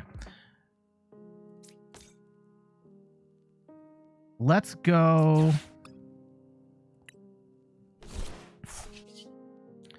Let's dig a little bit into our deck here. If we... What's the play? What's the play? If we go in and hit this, it's still 3 prizes. 280, 290... I don't want to hit that, though. But I don't want to hit anything else. Because if we escape rope, they can just... Okay, I think we charge up the Charizard. And we have that ready to go.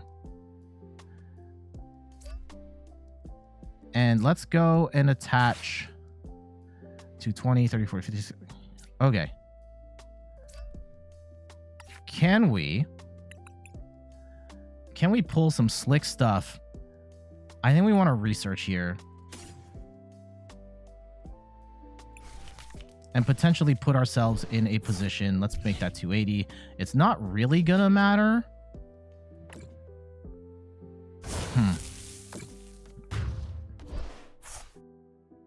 This is still not over.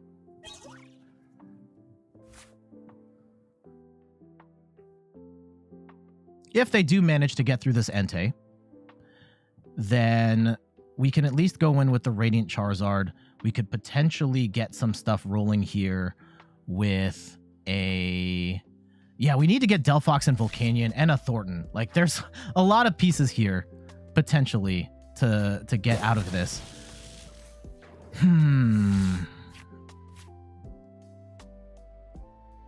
They need to bench one more Pokemon. No, they don't need to bench another Pokemon. They just need energy. 200. Yeah, they'll be doing 260 on this. Okay. We might have been better to get Iono so that we shorten their hand down to... Okay. Oh, and we're going to get Iono'd here. That's unfortunate. Okay. All right.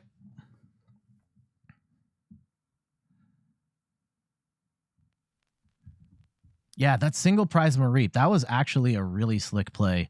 70 damage with just the Mareep. I wonder if that's even, if that might just be the play.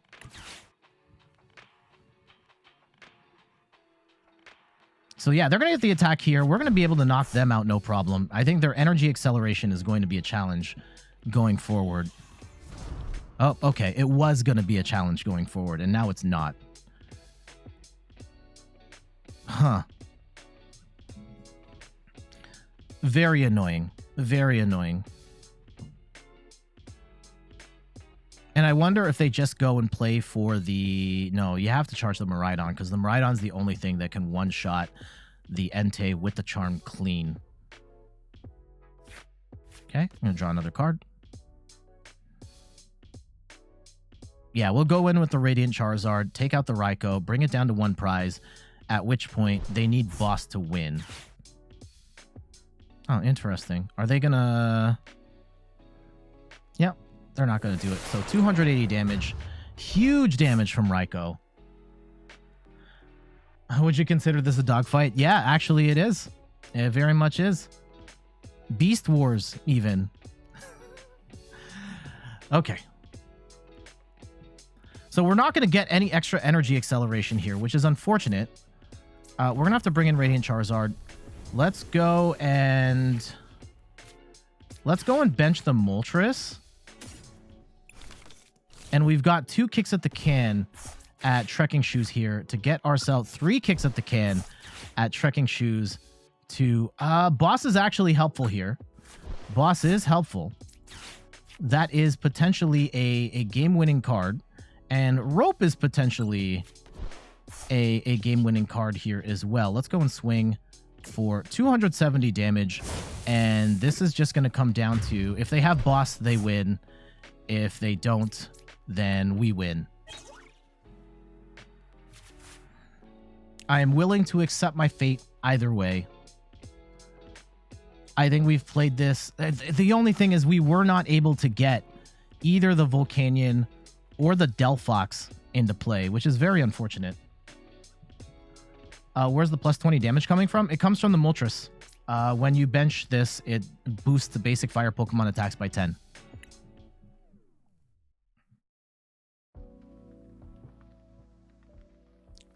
I think they are biding their time. I think they... I would bench the Regieleki at this point. I would bench the Regieleki, regardless, like based on their current board state. I would bench the Regieleki. You've got a free retreat. You can figure out how to accelerate energy. I'm guessing they're stalling so long because they don't know. Oh no, they have the energy. The energy's right there with the Flaffy. Just bring it in.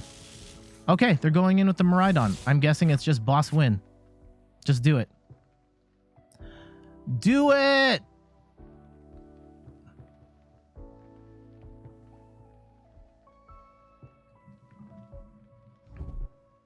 Yeah, there's the energy. Is one of those 5 cards boss's orders.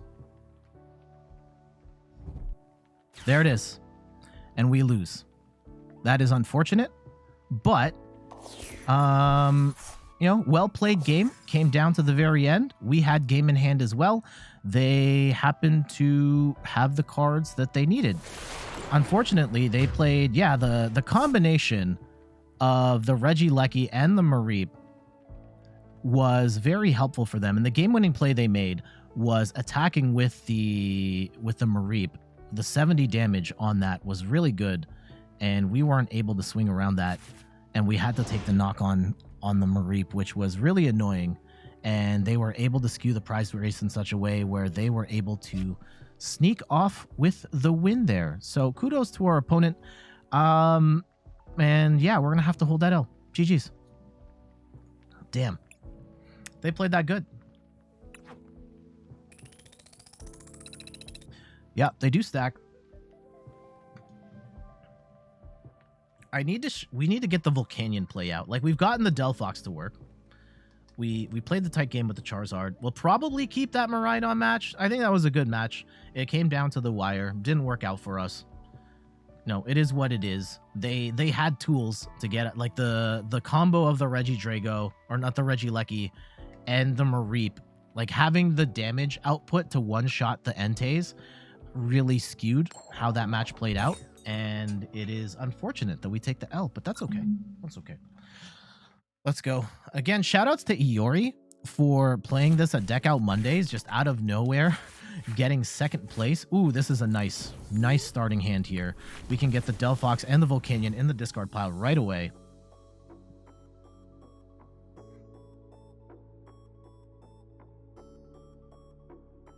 And we can potentially pop off there. Then we just fill the board with the Moltres. I think we're up against Charizard. Yeah. Okay. Okay. Let's Squawk. Let's go and Trek. I'm actually going to hold on to that energy. And let's get an Entei down. And we are going to attach this energy. I'm going to fleet-footed once. Draw a card. That's fine. Let's go and switch cart now. And now we Squawkabilly, Squawk and Seize, get the Delphox and the Volcanion in the discard pile that we're going to try and... I'm actually going to discard that right now. I need a draw supporter, like, in the worst way. Okay. Yeah, this is not bad. This is not bad. And now we can jet energy up the Entei to attack on the following turn. Let's go and fleet-footed again. Draw up again. We have 2 copies of Boss. That's annoying. I don't want that right now. We've prized 2 of our Enteis. That's terrible. Okay. Okay. Hopefully, we can fill up enough of our bench and we can hit our desired target on the following turn. I kind of hope it's an Arceus here. Okay, them playing Mew kind of means they're not going to. But we can boss KO a Charmander. I don't know how useful. It's certainly helpful, right? But if they get the second one rolling, then we're still kind of dead, right? Oh, what do they boss up? Oh, that's annoying. Okay, that kind of doesn't matter. That kind of doesn't matter. We can just jet energy back up and then boss up this Charmander with the Gucci belt, which clearly that's the one they want. Now they have the rare candy in hand. Is that one of these 2 cards, the Charizard? If it is, then we're basically dead. Let's hold on to that research. We may need that on the following turn. And let's go jet energy up. Man, jet energy is so good. Such a good card. And we get ourselves an Ultra Ball. I don't know if we want to use that right now. Let's go and grab ourselves a Charmander here. And is there any value in burning Ultra Ball right now? I don't think there is. And we just hit for 130, which is not a lot, but it's enough to get us off the ground floor here. Okay, we get another Entei.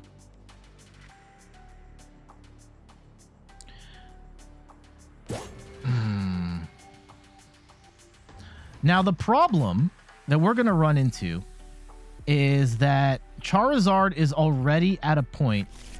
Well, it's going to be doing 210 damage. Okay, it's not one-shotting us just yet. Oh, they're going to rare candy the Zard. If we can swing into this once, then we'll be okay. And like if we can take a hit from Charizard, we'll be okay. But right now, this is going to one-shot us. No problem. And they're going to take 2 quick prizes. And that is unfortunate. Not end game. What are they going to get? Charmander and the energy. That's annoying.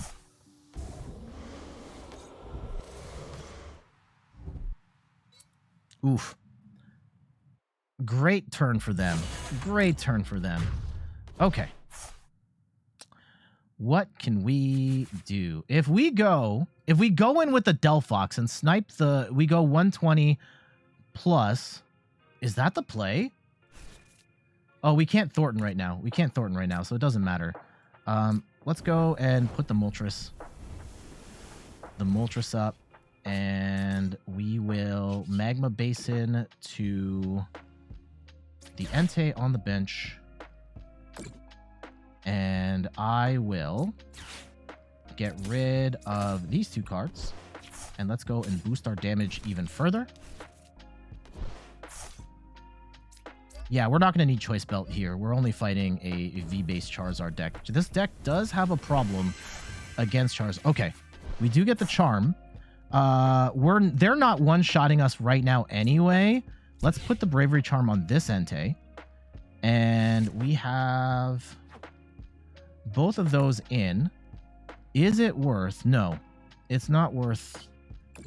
I think we just swing on the Charizard right now. And we actually, yeah, we might as well fill the bench. We're gonna need the extra firepower here regardless. Hit for 190.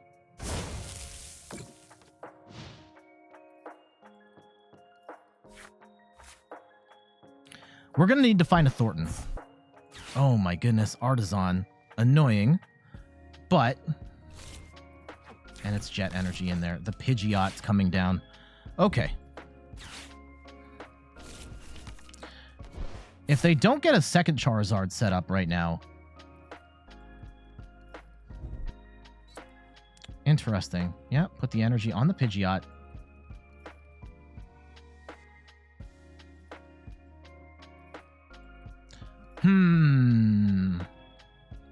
Yeah, Burning Darkness is only doing 210.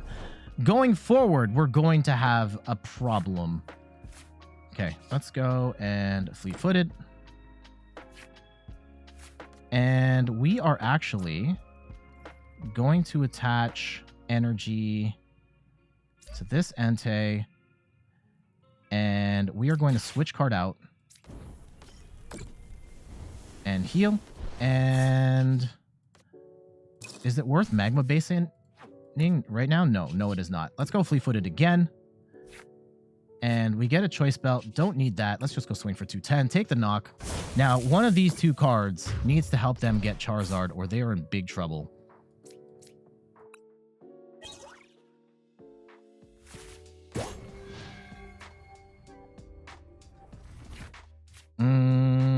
They are doing 240. They're still going to be short on the Charizard. Okay, they're going to Nest Ball up. And at this point, yep, here comes the Radiant Charizard. I don't hate that for them.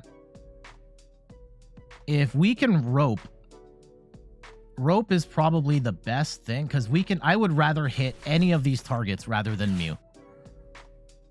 Even the other Charmander that they just benched would be a better target than the Mew. And after we take the next knock, they are going to be in one-shot territory of everything we have. So, ideally we knock out this Charmander, but let's see where it goes from here. I don't care about the Mew. Like, yeah, theoretically they could get the rare candy to get the Charizard popping off again, and then we're in trouble.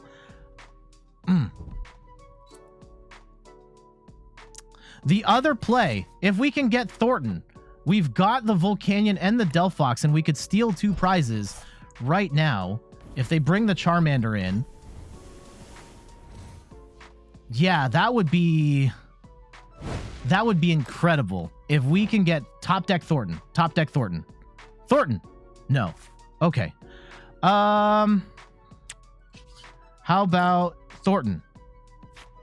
No. Okay, Trekking. Thorton. Wait, do we have, what do we have in the trainers? I'll take boss research, or we'll take both boss actually. Yeah, let's go and keep that. And let's go and grab both of our bosses here.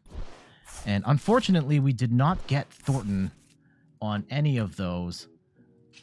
I do want to hit this right here. So we're going to put ourselves at a technically worse hand, but if we can get ourselves to Thorton faster, like that. Burning Rondo.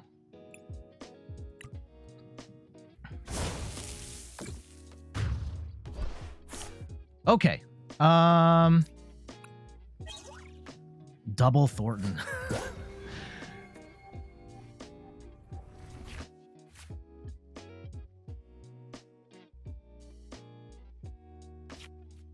Uh-oh, they got the rare candy. This is oh,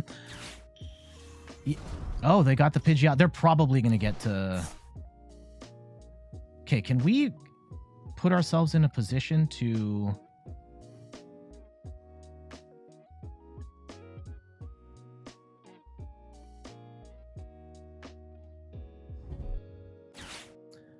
So if we're doing 280 if we get, yeah, they're going to get Charizard set up here. And that's absolutely horrifying. Is Radiant Charizard? Radiant Charizard is not here. That's unfortunate. And we may lose because of that, actually. Damn.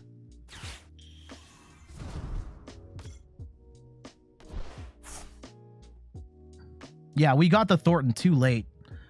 We're going to do a ton of damage on this Charizard. Oh, they only have one energy. They only have one. 220 or 120. 150. They might be stuck.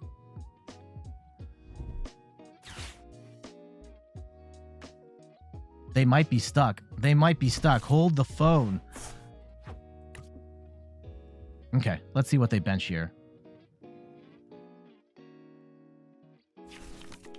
Okay, they get another Charizard EX. This is not looking good for our opponent here.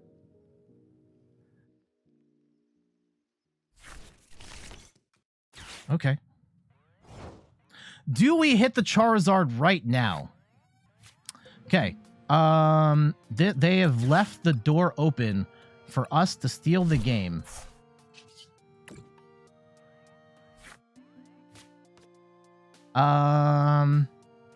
Oh, yeah, we got it. We got game right here. Right here. Yeah. Okay, this is it. This is it. Okay. We attach. Yep. This should be it. There's no Manaphy on the board. We Thorton. We go and grab Delphox. We switch out the Entei. And we attack with Magical Fire. 120 to the Charmander. Boom. 2 prizes and game. All right. That's it right there. Oh my goodness. GG's, that was looking really dicey for quite some time, and we were able to get the drop on them with the slick Thorton play, bringing in the Delphox to get the 120 deactive and get the bench snipe. They probably weren't thinking Manaphy that entire time, and they got caught slipping, and we hit them with the massive surprise attack. GG's. All right, that was pretty good. That was pretty good. I think between I do need to step away for a minute, but do we stick with this deck? Like the first Charizard match was good. I think we kind of got lucky there. I'll keep the Miraidon match that we lost. That's fine. This Charizard match was awesome. That's going to stay in the video. Do we wrap up at Entei and just play something else? Or do we...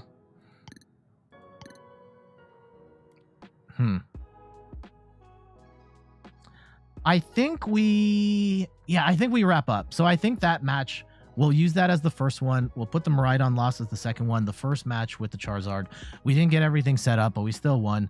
And then that should be the intro outro. Yeah. You love when plays work so well like that at the end. So satisfying. Oh, I love it. Love to see it. Yeah. So I think what we'll do is we'll do the intro and outro to this. I need to step away for a quick sec, and then we'll try a different deck. And I think that we're going to do Inteleon Urshifu, which I have not played in a minute. Full disclosure. So all of the videos for this week are pretty much done. It's the Entei one that we just made here. I'm going to chop that up today. And then next week will be Inteleon Urshifu. So the way scheduling, my production schedule works is that I don't start making content. Like Sunday is the day where I do the brunt of my content creation. And Pokemon 151 is coming out Thursday. We're not going to be able to play any 151 on stream till Sunday, at which point I will rush out to get the Monday video up. I'm debating between Lugia and Blastoise. Lugia with Mew or Blastoise. And I'm not sure which one of those two yet, but it's going to be one of those two. And then after that, I need to fill some of that time while we get ramped up on 151 stuff with decks that I can record right now that aren't really impacted by Pokemon card 151. And I've been looking at lists from Japan and stuff for the Inteleon Urshifu, and they've had Pokemon card 151 for Scarlet and Violet 151 for a while now. And the list doesn't really change between this and 151. So I think it's safe to, like, it's still relevant even if it's kind of being recorded before. Please understand. All right. Let me get set up here. There is a player we have to shout out here in the process. And Gavelmons, thank you for the follow. I think I can't remember if I got that one. My alerts aren't working, which is a little weird, but it is what it is. I think I closed the wrong tab here. Hold on, let me pull up. Yeah, I closed the wrong one. Darn it. Okay. Hold on. Play Limitless TCG. And let me go to this screen. Yeah. Let's go and throw window capture on.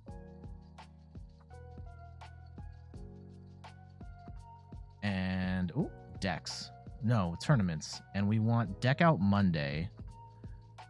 So completed. And this is, I think it was on page 3. It was Deck Out Monday. There it is.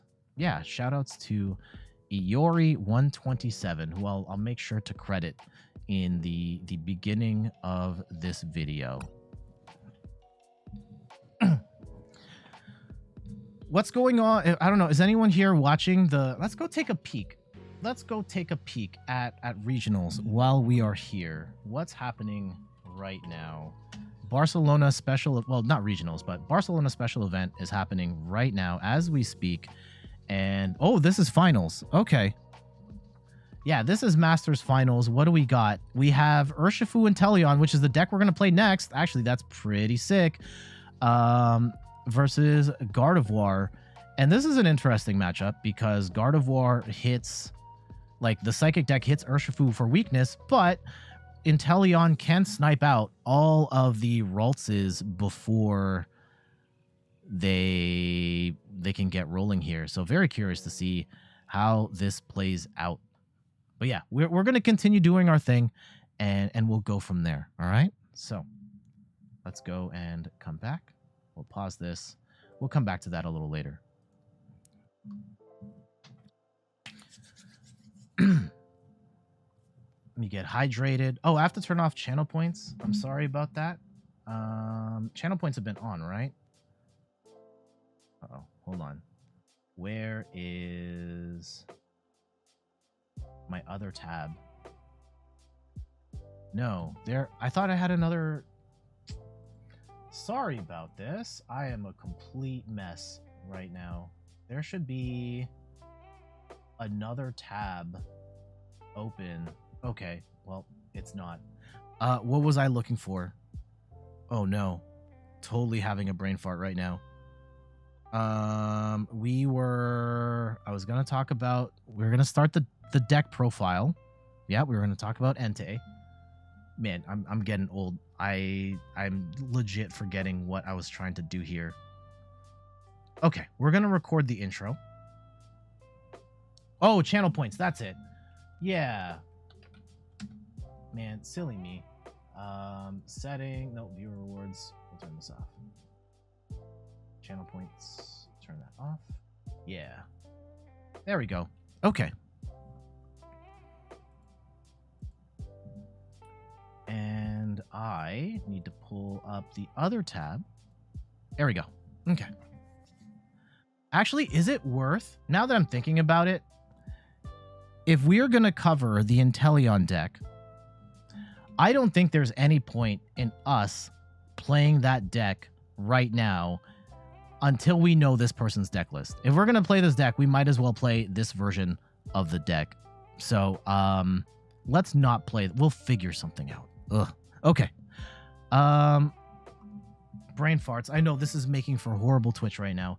If you want to say hi to YouTube, now's your chance. Your message will be up here. Okay.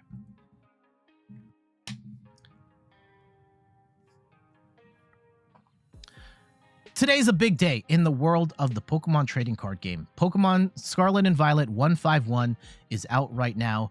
And full disclosure, we are not covering a Pokemon 151 deck today. With the way that my production cycle works, we're going to be playing it Sunday on stream, which you can actually find over here at twitch.tv/inthirdperson. I stream every Sunday at 10 a.m. Eastern time. If you're watching this on the day this video comes out, come to the stream on Sunday the 24th, and we will be playing some Pokemon 151 stuff. The video for that will be out on the 25th. But today, we are going to cover a deck that doesn't really get impacted by Pokemon Scarlet Violet 151, and it's a deck that made a little bit of a splash at an online tournament a little while ago. It is Entei. Shoutouts to Iori127, who came in second place at Deck Out Mondays with over 100 players playing, surprising a whole bunch of people, taking out some big decks here, including Lost Box, Arceus Gudra, Gardevoir, Arceus, Charizard, and even Lost Zone Giratina. Was this deck a fluke? Or is there really some secret sauce that we should be covering? I'm Jeff from inthirdperson.com. Make sure to like the video, subscribe to the channel, and let's talk about Iori's Entei deck. It is kind of cool. I'm not going to lie. I really enjoy it. First off, we've got Entei V, fire type Pokemon, 230 HP. It's got the ability fleet-footed, just kind of like Raikou V and Suicune V, where you get to just draw a card if this is in the active. A little bit of draw power there. It's nice. Its attack is very efficient. For 1 fire, 1 colorless energy, lets you do 20 damage plus 20 damage for each Pokemon on yours and your opponent's bench. So this caps out at 220 damage. But it doesn't stop there, because we've got 4 copies of Moltres from Pokemon Go. When this is in the active, you boost your basic fire Pokemon's attacks by 10. And if you can fill up your bench, you're doing 260 damage, but you're probably not going to get that many on the board. You want to get as many as you can. You're going to make room for other stuff, but you are getting a damage boost, and that can be enough to take out basic Pokemon V, basic Pokemon EXs, and so on. So you're ideally trading 2 prizes for 2 prizes. Some other tricks in the deck. We've got Radiant Charizard, great endgame attacker, lets you attack for 250 damage and for only 1 fire energy if your opponent has taken 4 prizes. And yes, you could use this a little earlier in the game if you really want to, but really this is meant to be more of an endgame attacker. And I think the coolest parts of this deck are Delphox and Volcanion. And we'll start with Delphox. It has the move Magical Fire, does 120 damage to the active and 120 damage to the bench. And then you have to put 2 energy in the Lost Zone. However, your opponent's probably not thinking you're going to have a snipe attack in your deck, especially since you're not benching this right away. You're going to want to discard this, Thorton it in the mid to late game, catch them off guard, and take the win that way, or take the prizes that way for that matter. And then we also have Volcanion V, which is never really been played competitively at all. It's dynamite tackle for 100 damage plus 150 more if you have 10 or more damage counters on it. Odds are this is just going to get one-shotted most of the time. However, you can Thorton this into play, like get a damaged Entei with the Bravery Charm or whatever, tank a hit, switch into Volcanion V, and now you're doing base 250 damage, potentially more with the Moltres, potentially more with the Choice Belt, and you could even be in territory to one-shot VMAXs if it really comes down to it. So some really cool text there. And then we've got 1 copy of Squawkabilly, lets you discard your hand on the first turn and draw up to 6 cards. Great for getting set up, get some better cards, also get some fire energy in the discard pile for Magma Basin to charge those up. For trainer cards, we've got 1 copy of Heavy Ball to try and get our basics out of the prizes. And in particular, we've got 1 of copies of Volcanion and Delphox that we're going to want to get out of there. We've got some movement options, 2 copies of Switch Cart and 2 copies of Escape Rope. We can get away with Switch Cart here because we're only playing basic Pokemon. When you move your Pokemon off of the active onto the bench, you get to heal 30 damage off of the formerly active Pokemon, which is nice. And then Escape Rope forces both players to move their active Pokemon to the bench in exchange for something on the bench. We've got 4 copies of Magma Basin, amazing acceleration for fire decks. You get to attach an energy from the discard pile onto one of your bench fire Pokemon, and you do 20 damage to yourself in the process.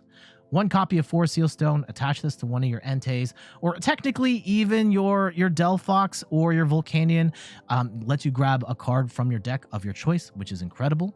1 copy of Pal Pad lets us get 2 supporters from the discard pile, put them back in the deck. 4 copies of Nest Ball for getting our basics down. 3 copies of Boss's Orders, letting us cherry pick our targets and take knockouts that way. This is important because you're not always going to be able to one-shot whatever's in the active, and Boss's Orders can let us get around there, possibly steal prizes from like Squawkabillies or Luminions or just lower HP Pokemon. We also have 2 copies of Thorton, incredibly important card in this deck. You get to choose a basic Pokemon that's in the active or on your board and switch it with 1 in the discard pile while keeping all of your energy and HP and items attached. And you can swap an Entei for something else, you can swap a Moltres for something else, and you can use this to surprise your opponent with a snipe attack, with a really heavy hit to the active, or a really heavy hit to the active that also only drops a single prize. And this is very cool in this deck, being able to catch your opponent off guard with the Thorton. 2 copies of Choice Belt helping us do extra damage on Pokemon V. 2 copies of Bravery Charm gets us plus 50 HP on our basic Pokemon. And in particular, for our Enteis that we really need to tank hits, this bumps us all the way up to 280 HP, which is fantastic. 2 copies of Iono, both players shuffle their hands, puts them to the bottom of their deck, and draws equal to the number of prize cards they have left. Particularly great towards the end game if your opponent has 1 or 2 prizes and you can just leave them with 1 or 2 cards. 1 copy of Raihan. When one of your Pokemon gets knocked out, now on your turn, you get to attach an energy from the discard pile and grab a card of your choice from the deck. Can be really helpful to get you set up, especially if you're like an energy attachment behind on getting set up. 4 copies of Trekking Shoes lets you look at the top card of your deck. If you want to keep it, you can keep it. If you don't, you can discard it. Not only is this a great way of digging deeper into your deck, also helps you get fire energy into the discard pile to use with Magma Basin. 4 copies of Ultra Ball lets you discard 2 cards and draw a Pokemon card of your choice from your deck. And 2 copies of Research, discard your hand, draw 7, and we go from there. And then for energy cards, we've got 8 copies of Basic Fire Energy and 3 copies of Jet Energy. I love Jet Energy in this deck. It very easily allows you to use Magma Basin to charge up an Entei and then Jet Energy up, and then you get to bring in a fresh Entei or do any sort of weird pivoting and stuff like that. Really gets you out of a jam here, gives you some more movement, and I really like that. And because one of Entei's fire attack costs is colorless energy, and same with Volcanion and same with Delphox, it goes really well with this deck. So the general idea of the deck, you want to get Entei, go set up your bench wide with Entei and a couple of Moltres, couple of Enteis, couple of Moltres. You want to get the Delphox and the Volcanion in the discard pile. You arguably might even want to get the Radiant Charizard in the discard pile, but it's not necessarily necessary. You're going to be attacking with Burning Rondo for the early part of the game, and then if the opportunity knocks, look out for opportunities to get the bench snipe with Delphox or hit the active really hard with Volcanion V. Let's get to these matches. And there we go. That is a look at the cool Entei deck from Iori, who got second place at Deck Out Monday. Shout outs to them for really cooking in the kitchen on this one. I don't necessarily know if this is going to be the next meta deck or anything like that, but it is a very cool deck that has some really interesting tricks up its sleeve and can catch many of your opponents off guard. I also love that Entei is really, it's pretty consistent to get charged up and rolling, and I like that about the deck as well. But what say you? What do you think of this deck? Let me know in the comments below. Again, we will have Pokemon Scarlet and Violet 151 stuff starting on Monday, so come back here for that. But for now, I got to get going. Thank you so much for watching. Twitch fam, stick around. We're going to keep playing, but for our YouTube friends, we got to say goodbye to them. So some quick plugs for them. You can find us on all the things, YouTube, TikTok, Twitter, and Instagram at In Third Person. You can find me on Twitch at In Third Person, where I stream the Pokemon trading card game every Sunday at 10 a.m. Eastern Time. And check out the website, inthirdperson.com, for more articles and videos on video games, board games, and other nerdy pursuits. So until the next one, I'll see you later. Bye-bye.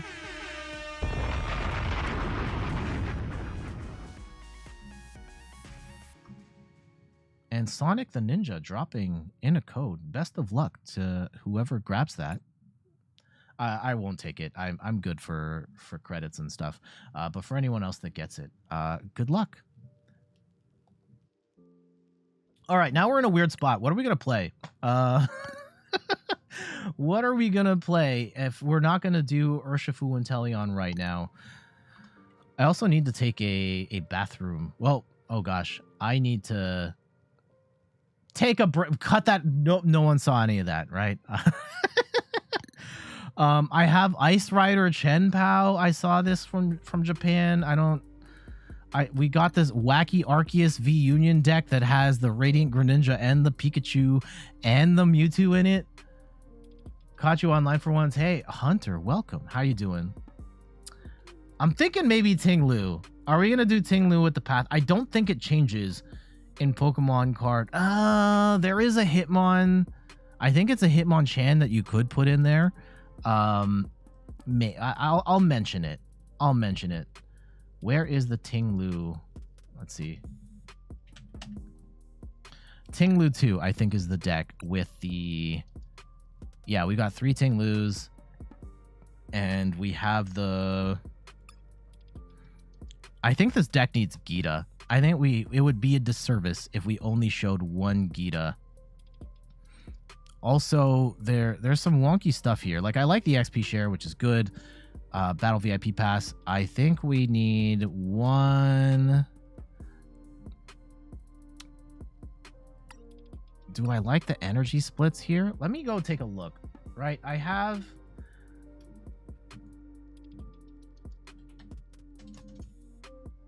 I'm going to compare some stuff because I recently saw... let me go and pull this up. So we have, where is, yeah, we're cooking live right now. Let's go back to the browser view, and it's looking at this one. So let's go and move this here.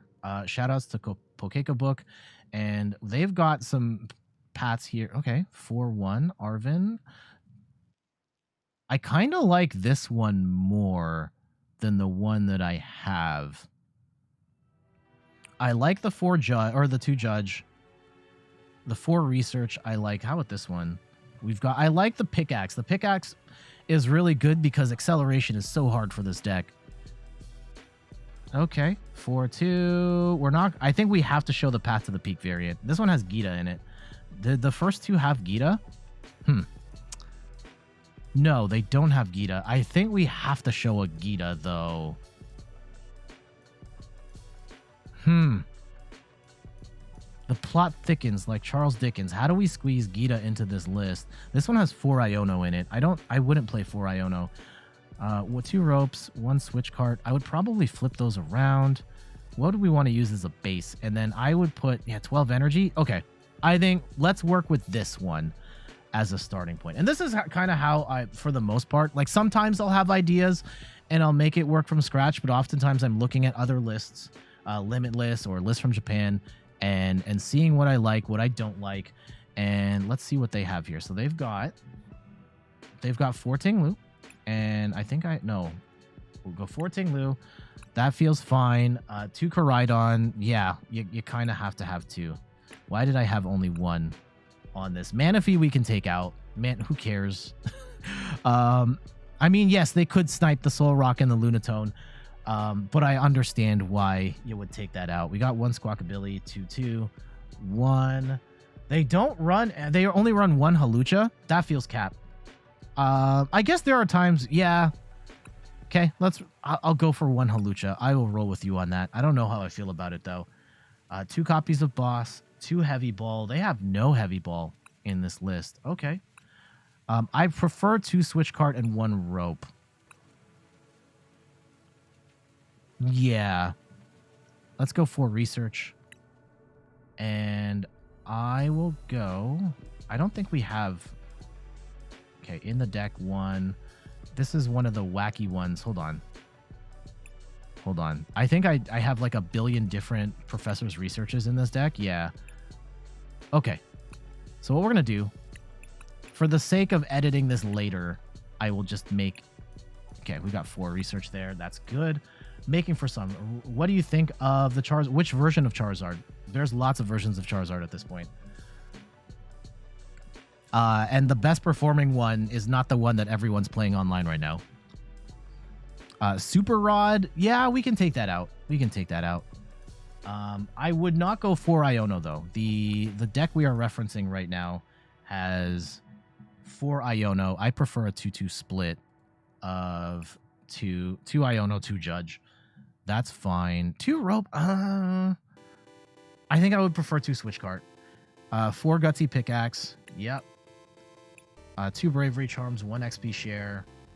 And then 4 Path to the Peak. 11 Energy. That gets us to 58. I do want 1 Gita. Do we go 2 Gita here? What am I missing? Based on the list that we're using as a reference point here? 4 Gutsy Pickaxe, 4 VIP Pass, 4 Path to the Peak, Bravery Charm, 3 Quick Ball, 4 Ultra Ball. Ah, there it is. So it's... Do we cough up? Yeah, we'll go 4 Ultra Ball. Okay, so yeah, that's our list. I think I like this. We're going to test this out in real time. Yeah, the Charizard Arceus Pidgeot one is okay. It's a little too susceptible to Path to the Peak. The one that got top 8, run with 59 cards, yeah. The one that got top 8 at what was it? At Yokohama Champions League, the Gallade version, I think is going to be the way going forward. Oh, Urshifu player up 1-0 on the Gardevoir. Just a quick update. Okay, so what's going to happen right now is that I am going to step away for a moment, and Secret Player, you're running the stream in the meantime. I'll be back. Your check is in the mail.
Thank you, Secret Player. You did an immaculate job. Your lunch is on the way. I hope you like sushi, by the way. Yeah, check your door in like 20 minutes.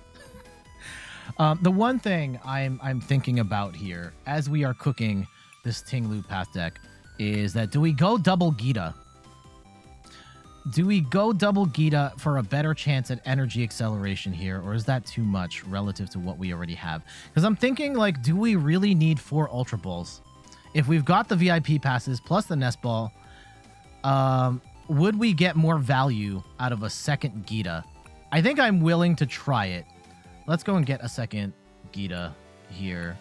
Let's try it out. If it doesn't work, we just scrap this whole thing. It doesn't matter. Oh, you can keep the lunch? Oh, damn.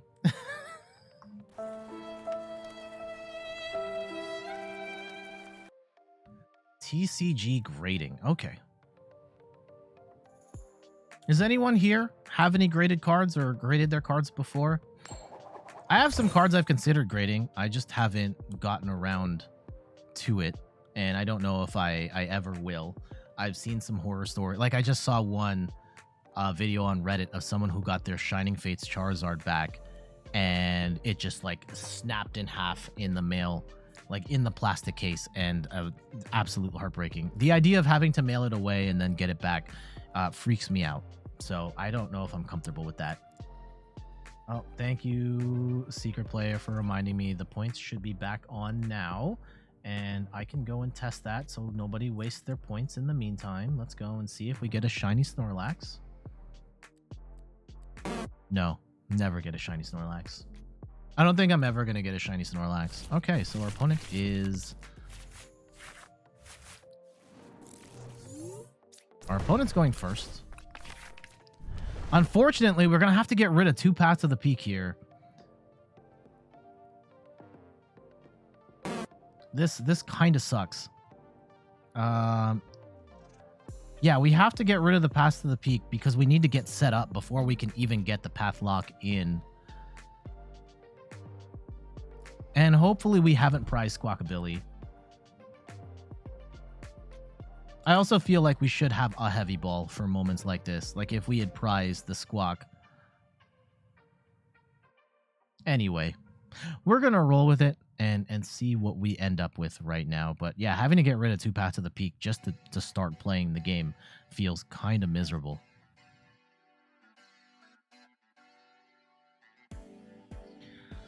Our opponent taking their sweet time to set up their cards. Not a fan of this. Okay, it's Lugia. All right, intriguing. Intriguing. If we can get damage on the Lugia right now, we could potentially win this game. Okay, they're gonna get the second Lugia down. We have to get a whole bunch of stuff on the board right now, and I'm not sure we are going to get all of it. But path-locking Lugia would be incredible. Oh, no. Damn, the Collapse Stadium's actually kind of annoying here. We will Bravery Charm. I will attach energy. And let's go and get rid of 1 Path to the Peak. And please tell me Squawk is here. We prized the Squawkabilly! No!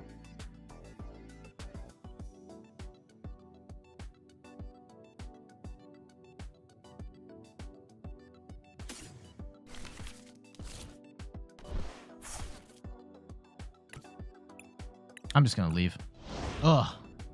We probably could have played that out. I really don't want to. I don't want to sit through that bum fight. Yeah, very first time playing the deck. Immediately don't have the card. What are the percent chance? Like... Okay. Anyway, let's run it back. The percentage chance that... Yeah, 6 divided by 6... Yeah, it's a 10% chance that you're not going to have that one card, and we didn't have that one card, and then we would just get obliterated by Lugia there. I think Lugia is a deck that is very much underplayed on PTCG Live relative to its competitive popularity in IRL events. Lugia has been doing very well IRL, And for a time, Lugia was the only deck people were playing in PTCG Live, when it was the free Battle Pass deck in the Silver Tempest days, where that deck was absolutely busted. And nowadays, like, I hardly ever see Lugia. I think it's because it's an expensive deck. It's still very strong, but... Oh, here we go. Potentially could get the Pathlock rolling right now. Let's see what we can do. Do we get to go first here or no? We don't. Okay, so the big problem with this deck, the big problem we're going to run into right now, depending on which version of the deck they run. Okay, hold on. Let's go Koraidon Lunatone. Is that we don't shut off abilities of EX Pokemon. Solrock, Alakazam. And we pretty much have to win this. Okay, XP share. Oh my goodness. We have to win this, like, right now. Oh my goodness. Okay, Gutsy Pickaxe. Nope. And we don't get Path to the Peak, which is unfortunate. But if we can get it on the following turn, then maybe we can make some stuff happen.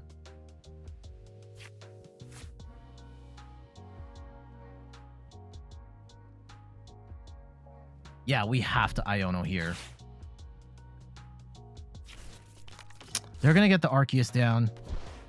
If we can get the Land Scoop to shut off the abilities, we can get Path to the Peak down, then we would be laughing. Absolutely laughing if we can lock this in.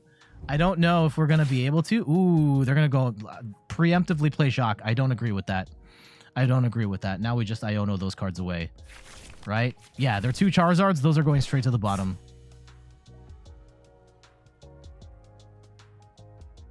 So on the next 6 cards, we need to hit...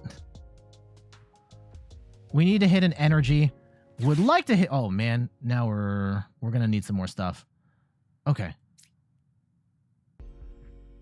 Yeah, we'll bring in Solrock. That's annoying. That's annoying. They're going to get the charge to themselves. And now we have to figure out some stuff.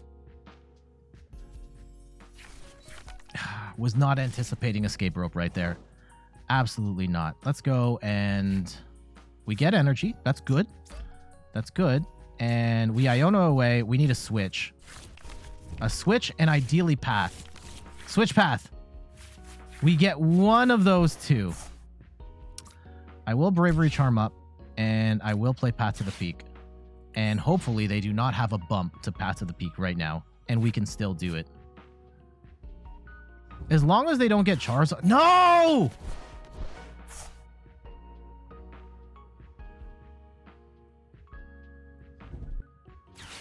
Oh, no. I think we're dead, homies. Hey, Gowlee, how's it going? And Neris, welcome. How are you doing?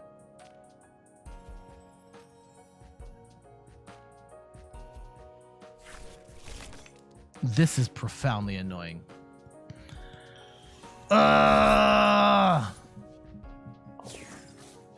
You dead? I might be dead. I might be dead. Gold Artisan? I do have that card. Oh, it's in my... Where... Did I bring Artisan? I do have a Gold Artisan IRL. It's actually a super cheap card these days. Yeah, unfortunately, they are going to get a Charizard set up. And we are going to be very sad. And I don't know if we can win this fight at this point, right? They're going to accelerate to themselves. They're going to get the second Charizard rolling. They can take 2 shots on us. Like, this is bad. Okay, V-Guard doesn't matter because we are not hitting with a V Pokemon. Oof, we will take a 1-shot on this Arceus, but then we're actually boosting the damage output on this Charizard. So really, we need to pray this research gets us... No. This isn't particularly good now, is it? We needed Path to the Peak, and we don't get it. We will shut off. Oh, and we're not even going to be able to shut off Pidgeot because that is... Pidgeot's an EX Pokemon as well. So really, the only value that we're going to have in this deck, yeah, was shutting off Arceus, and we couldn't shut off Arceus.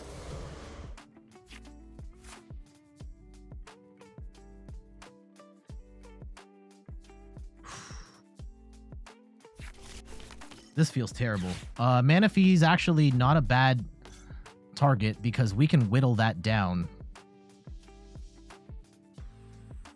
and potentially steal another prize there.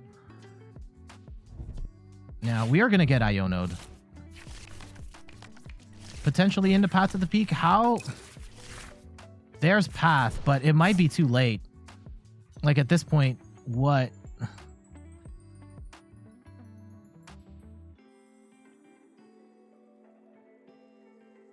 Oh, this feels bad.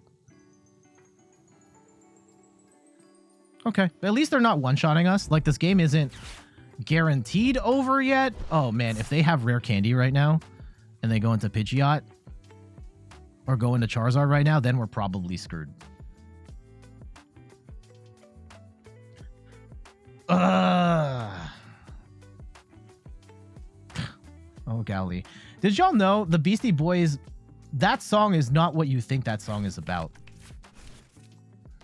That song was supposed to be a parody on the dude bro culture and making fun of the dude bros who think you've got to fight for your right to party. But it ended up becoming the ultimate dude bro anthem. Yeah, it was supposed to be a social commentary on those people. But yeah, in the process, they made the ultimate dude bro anthem. Okay, let's go and lock in Path to the Peak.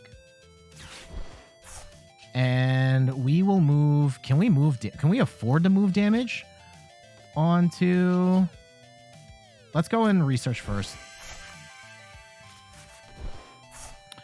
I'll attach energy to the Koraidon. And let's move a damage counter. 150. No, we have to keep attacking here. Okay, we'll hit for 150. And we have to pray they don't have a path bump.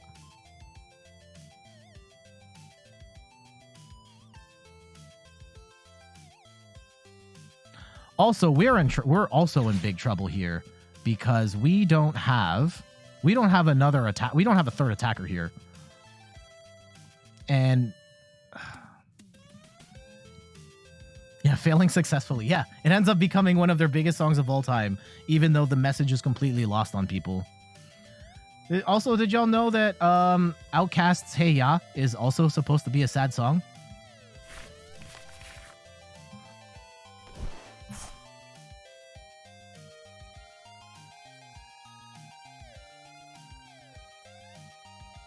Yeah, we are going to knock out this Charizard, and hopefully they don't have a bump to Path to the Peak. If they don't have bump to Path, oh my goodness. Now, we also have to hope they can't get energy, like one more energy for that Charizard, or we're screwed.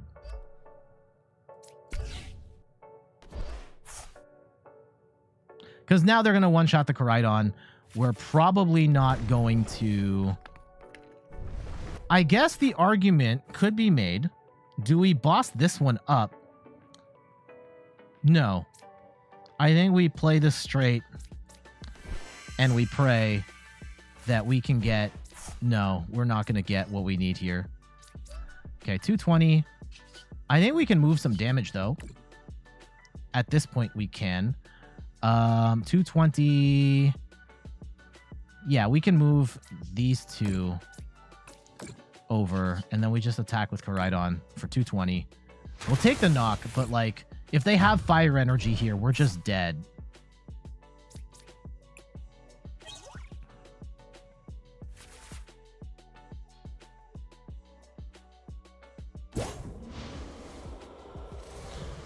And the path lock did not... let's see. Do they have it? Yeah. Okay. We're dead. We are dead. Let's let them swing. Oh, they're going to Arven. Okay. Yeah, we're good. We don't have to sit through the rest of this.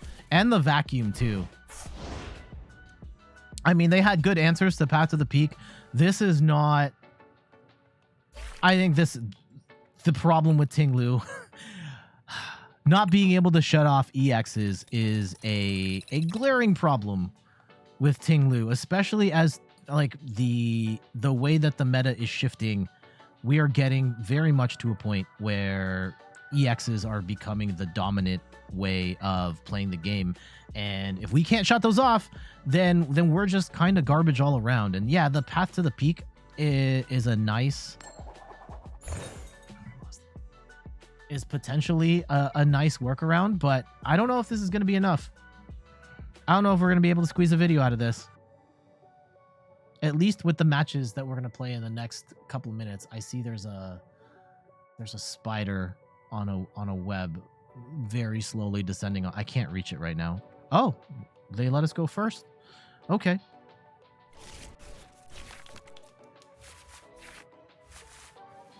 And we get Gita at the absolute wrong time.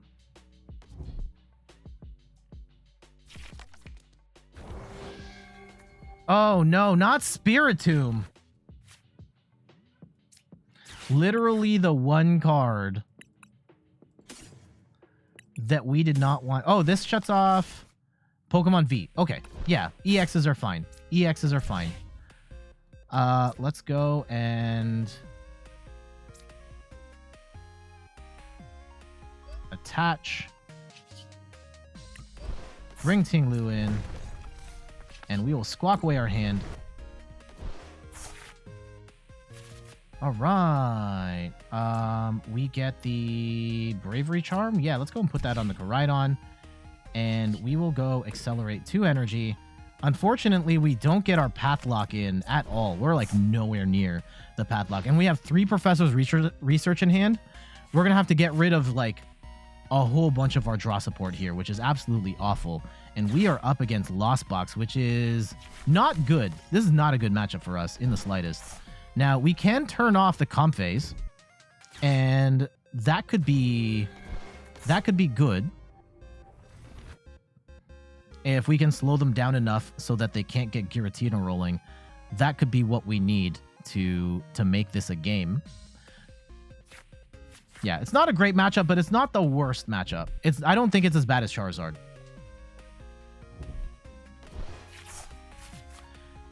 And also really nice that we put ourselves out of one-shot range of Giratina, but Cramorant's going to turn that whole thing around. I kind of hope we get Escape Roped into... Okay, they're just going to sit. Cool. Cool. Iono, I would rather leave them with 3... I don't want to get rid of Research, though. We're going to Iono. Against my... We're giving them 6 cards, which I really don't like. Also, the Path Lock is bad in the sense that we keep the abilities on. Like, we have to bench the Lunatone, but then the Sableye can wreck that. Like, this is not going the way I want. But even then, this isn't necessarily the worst. We shut off their comp phase. They're not drawing cards that way. If they Escape Rope us, we can go into the other Ting-Lu. Oh, this is weird. This is weird. Nara says, you're pretty new to Pokemon, but you heard you should always go first. Why is this so? Because you get to do the big attack first. And the ramp from turn 1 to turn 2 is so dramatic. It's for pretty much every deck in the game is going to be much better going second than going first and going second, because going second, like, maybe you get off a wimpy attack like this, or, you know, at best Lost Box gets 110. That's not bad. Most decks don't have as good of an option there, but you are what you can do on turn 2 is on your first turn 2 is so much better than what you can do going second. Like, you can just lose the game going the other way around. Okay, let's go hit the judge here. And, oh, they are going to... this is annoying. This is annoying. Like, we may lose our path lock here anyway. Oh, okay. They're just going to play it like that, huh? Okay. Let's Gutsy Pickaxe. Nope. I don't want to play Path to the Peak right now. That might cost us.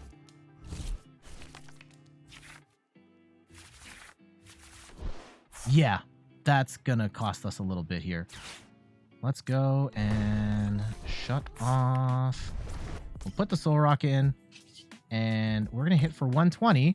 And what do we want to shut off here? At this point, I kind of want to shut off Cram, and now they can't attack.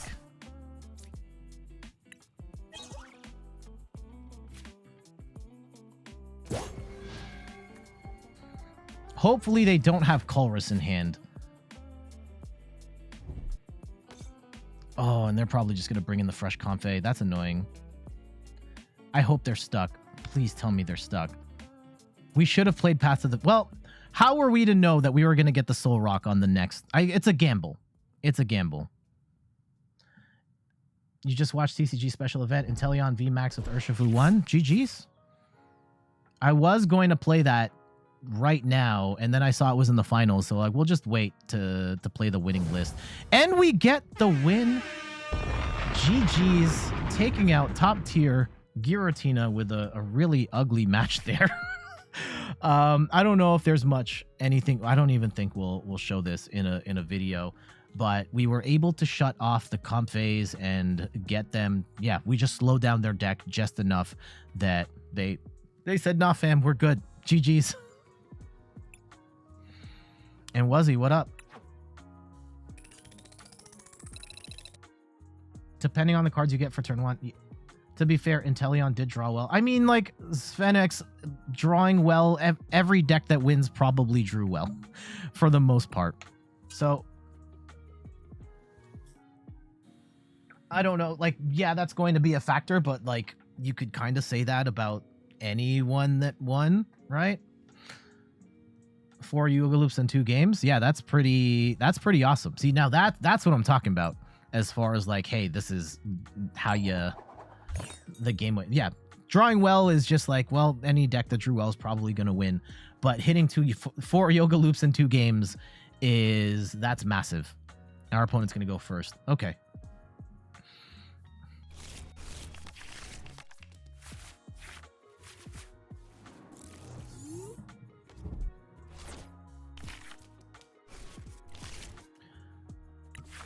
Okay.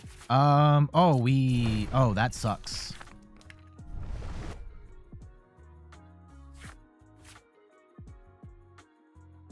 Our hand is not good.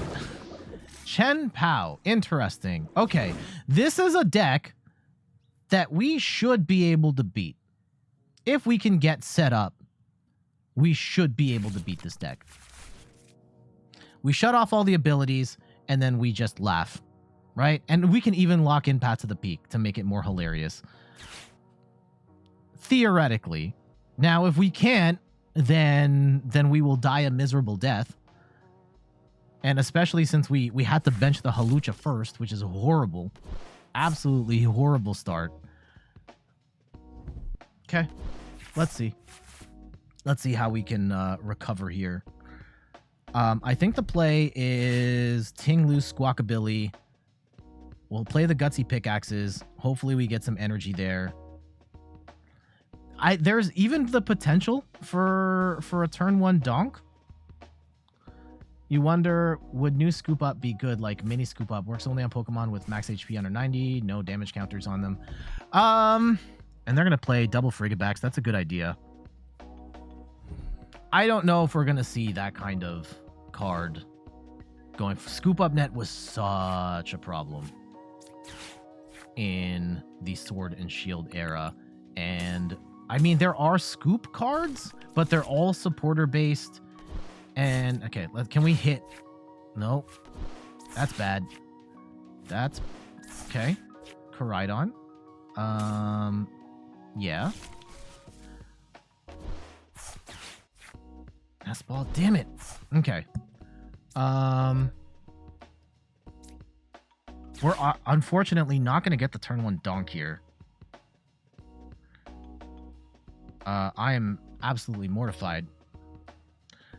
I could play Path to the Peak right now, but I need to Squawk, right? I need to Squawk so we can get at least the energy attached. We don't have... Okay, the Charm's gonna help. We get Soul Rock, we get Lunatone, but, like, we don't have the 3rd energy, and we don't have Path to the Peak.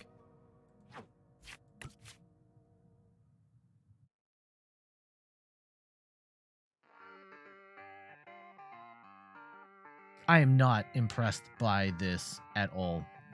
Yeah, scooping is such a incredibly powerful effect in the game that, I mean, they're going to continue playing around with it. We see stuff like Penny. We see stuff like the Professor's Scenario or whatever is coming back. But please, Iono. Please, Iono. They're probably going to play an Irida, though, and then we're just dead. I don't know if this deck is good, guys. I don't know if this deck is good.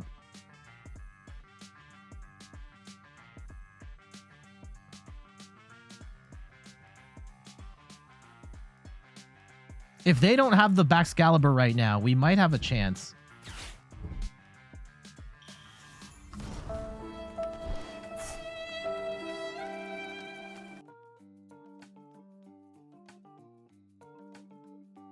Is this pure... Are we on Copium right now? I think I would rather play regular Ting Lu.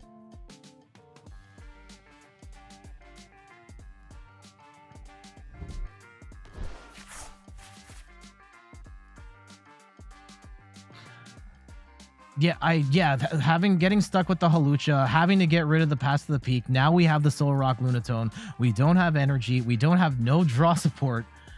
I would expect to get blasted into another planet at this point. Yeah, I think we scoop. I'm not going to sit here and wait. You take your win and go. You take your win and go. Yeah, we are bumping up against time here on the stream. It would be nice if we could get one good match to potentially showcase this concept, but we are running into some bad luck here. Oh man, okay. Yesterday, 3 games so bad you went dark deck, bad start. We say immediately concede. Next game before game started, RNG so bad out of 10 basics. Moltres and you didn't start it. Oof.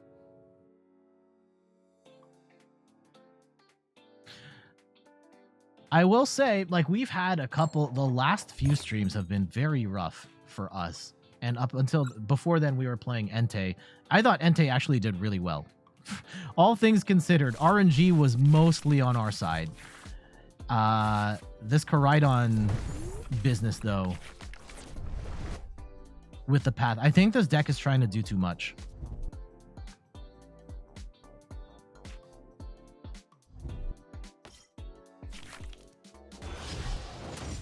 Okay, we're against Mew. And, what do we want to bench here? We need to bench... Yep, the Squawk. I think we get the damage... Yeah, let's go and get the Charm on. I think we get the damage on the Genesect right now. Shut that off. Let's go and grab a Lunatone. Yeah, we're not going to have room for Alakazam now. This is very annoying and maybe something I should have thought about before I committed to this. Okay, I think the Path Lock is going to have to go turn 2. Okay.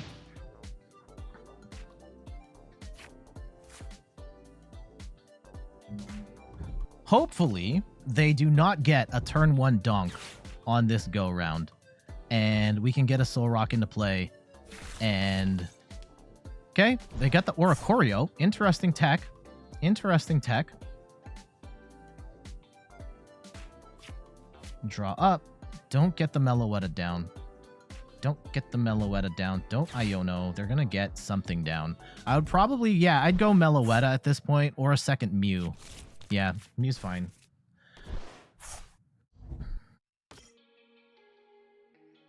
Please refrain from the backseat coaching. I'll make the mistakes. I appreciate people wanting to help, but want to play it straight up.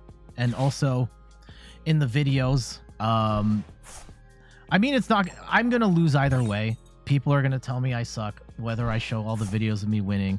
But also, if I'm taking advice from the chat, then it's like, you shouldn't listen to the chat. It's a whole thing. It's a whole thing. Okay, so they're playing basic Psychic Energy. That's a little weird. A little weird. Okay, they are going to, yeah, sure.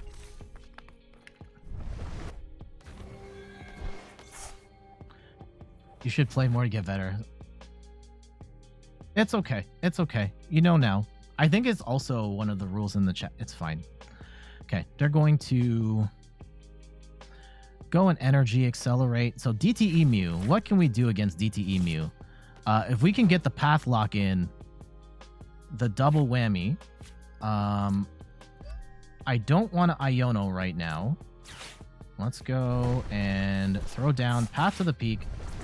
Research, and hopefully we get an out to Soul Rock so we can continue to play Underpath. There it is. Finally, we get the lock set up.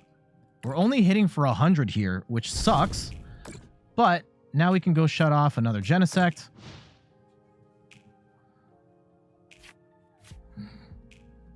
And yeah, they are double screwed now. They have to get through Path to the Peak and Tinglu in order to get anything rolling here. They are going to get Mew VMAX set up, and they will swing for a decent chunk of change here, which does feel bad.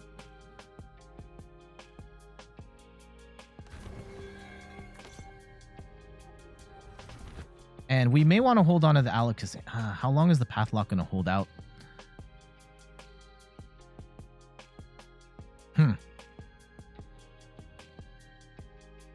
Yeah, unfortunately, now we have, like, no room for a second attacker. Okay, please hope the Silene does not... Okay. What can they even grab here? Maybe a... Oh, they can grab Vacuum on the next turn. Damn it. They still can't draw with the Genesect, though, even if they take out Path to the Peak. So we're going to hold on to our hand here, and as soon as they vacuum it out, then we'll just Path...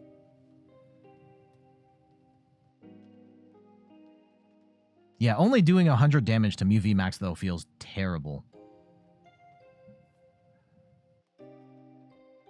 So I don't know how helpful this ultimately is going to be. They're still swinging for like 190 damage. Thankfully, we are... Oh, okay, make that 2 whatever. We're getting to... Oh, my goodness. They are emptying the clip. It's still not going to be enough. Now, the other... Actually, the big problem is they could just vacuum away the charm, and then Tinglu automatically dies and they take 3 prizes. I did not think of that. Okay. Can we get... Is it worth... we can heal 40. That's still gonna kill us. Damn it. Okay. No, it's not going to kill us. It's not going to kill us. Taking out the charm is not going to kill us anymore. And they are still stuck under Path. They can vacuum away Path to the Peak, and they can at least draw with 1 Genesect.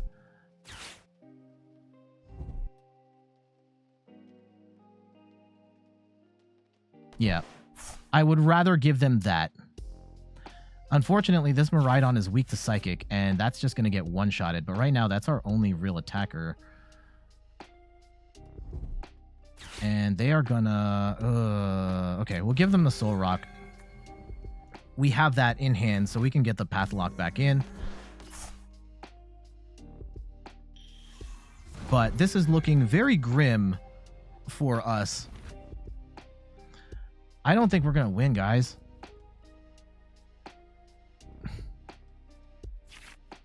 Even if we shut off the Genesect, they've now got 2 Mews that they can pivot back and forth between. We don't really have... We're not doing enough damage on this deck in order to really make this matter.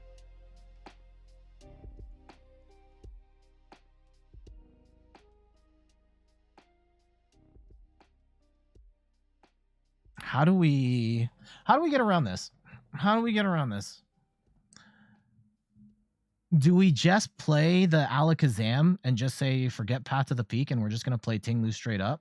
Did we get rid of Alakazam? I feel like we did. Yeah, of course Alakazam's in the discard. And we're going to get bossed up. And they should take out the Ting Lu and we lose. GG's. Damn. Yo, this deck sucks. Okay, we're going to do one more. I'm feeling pretty bad about, like, this version of Ting Lu. I would still probably play, like, Gapejaw Ting Lu instead. But that's okay. We got the video that we needed to do for today. We got the Entei. We'll try one more time. We'll see if we can make this work. But so far, this feels awful. Dominion 7128. Thank you for the follow. I don't know why my notifications aren't popping up today. It's really unfortunate. Thank you to everybody that followed today. I know some people just like to follow stealthily. Some people want the shout out. I don't know why it's not. Like, subs work. I'm not going to tell you to subscribe to see if the notification works, because we did get a sub notification working earlier. Okay. Here we go. Soul Rock.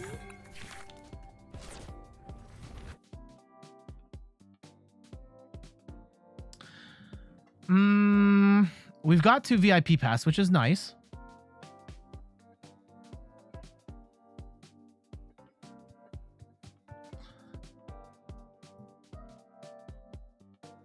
How do we want to play it? Yeah, I loved Ting Lu and Paldea Evolved. It was a lot of fun. I don't think Ting Lu is particularly strong in the current meta. In the current climate of the game, I think it is kind of bad.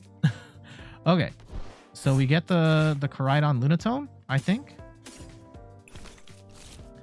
And I guess we could get a second Ting Lu here. Yeah, we get the attach. That's amazing.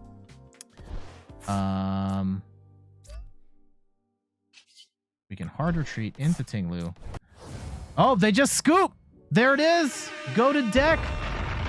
Go to deck! Best of all time! What was our opponent running that they were that scared of Ting Lu?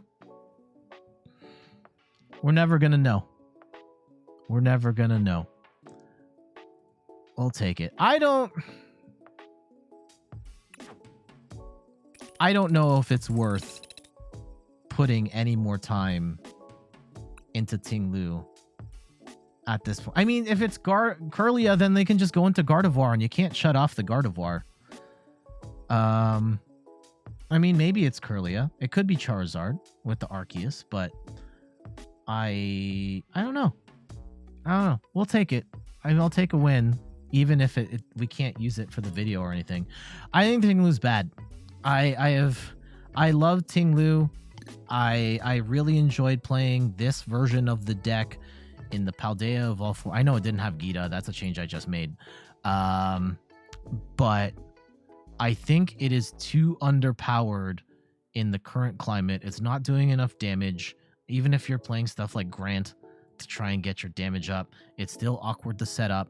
And I don't think you're turning off enough abilities to really make this count, especially as EX Pokemon are becoming wildly popular. In particular, Charizard eats this alive, and you just can't keep up. At a certain point, Charizard is one-shotting Ting Lu's, and you cannot stop them from setting up. So even with the path variant, like we've tried multiple games, and maybe we have to play more, but the amount of effort it takes to get the path lock in there, like we got it like one time, and then they immediately took it out. So I don't think this is worth it. So I don't think we'll be covering Ting Lu anytime soon. I'm sorry, homie.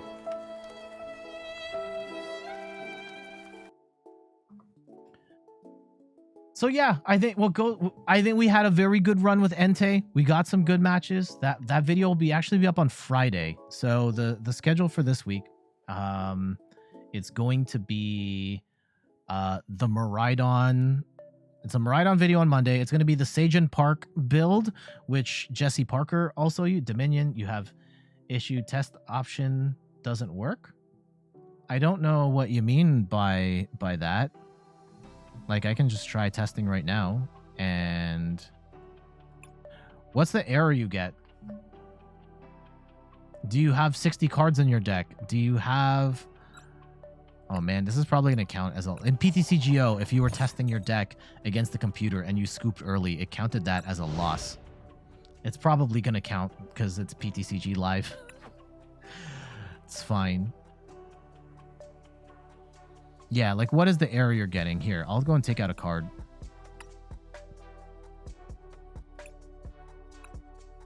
And we can show what happens with test. Okay. Yeah, what is the error message? This is a very specific. The deck is not valid for standard.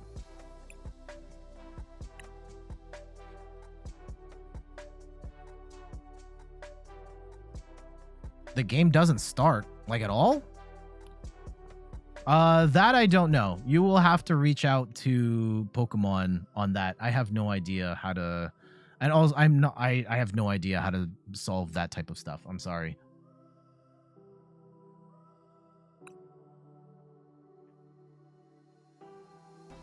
Okay. But yeah, the schedule for this week, we've got the Sagen Park / Jesse Parker build of Miraidon on Monday. Tuesday is a Regidrago video. Wednesday is, I think it's Magnezone. Thursday is a look back at Obsidian Flames.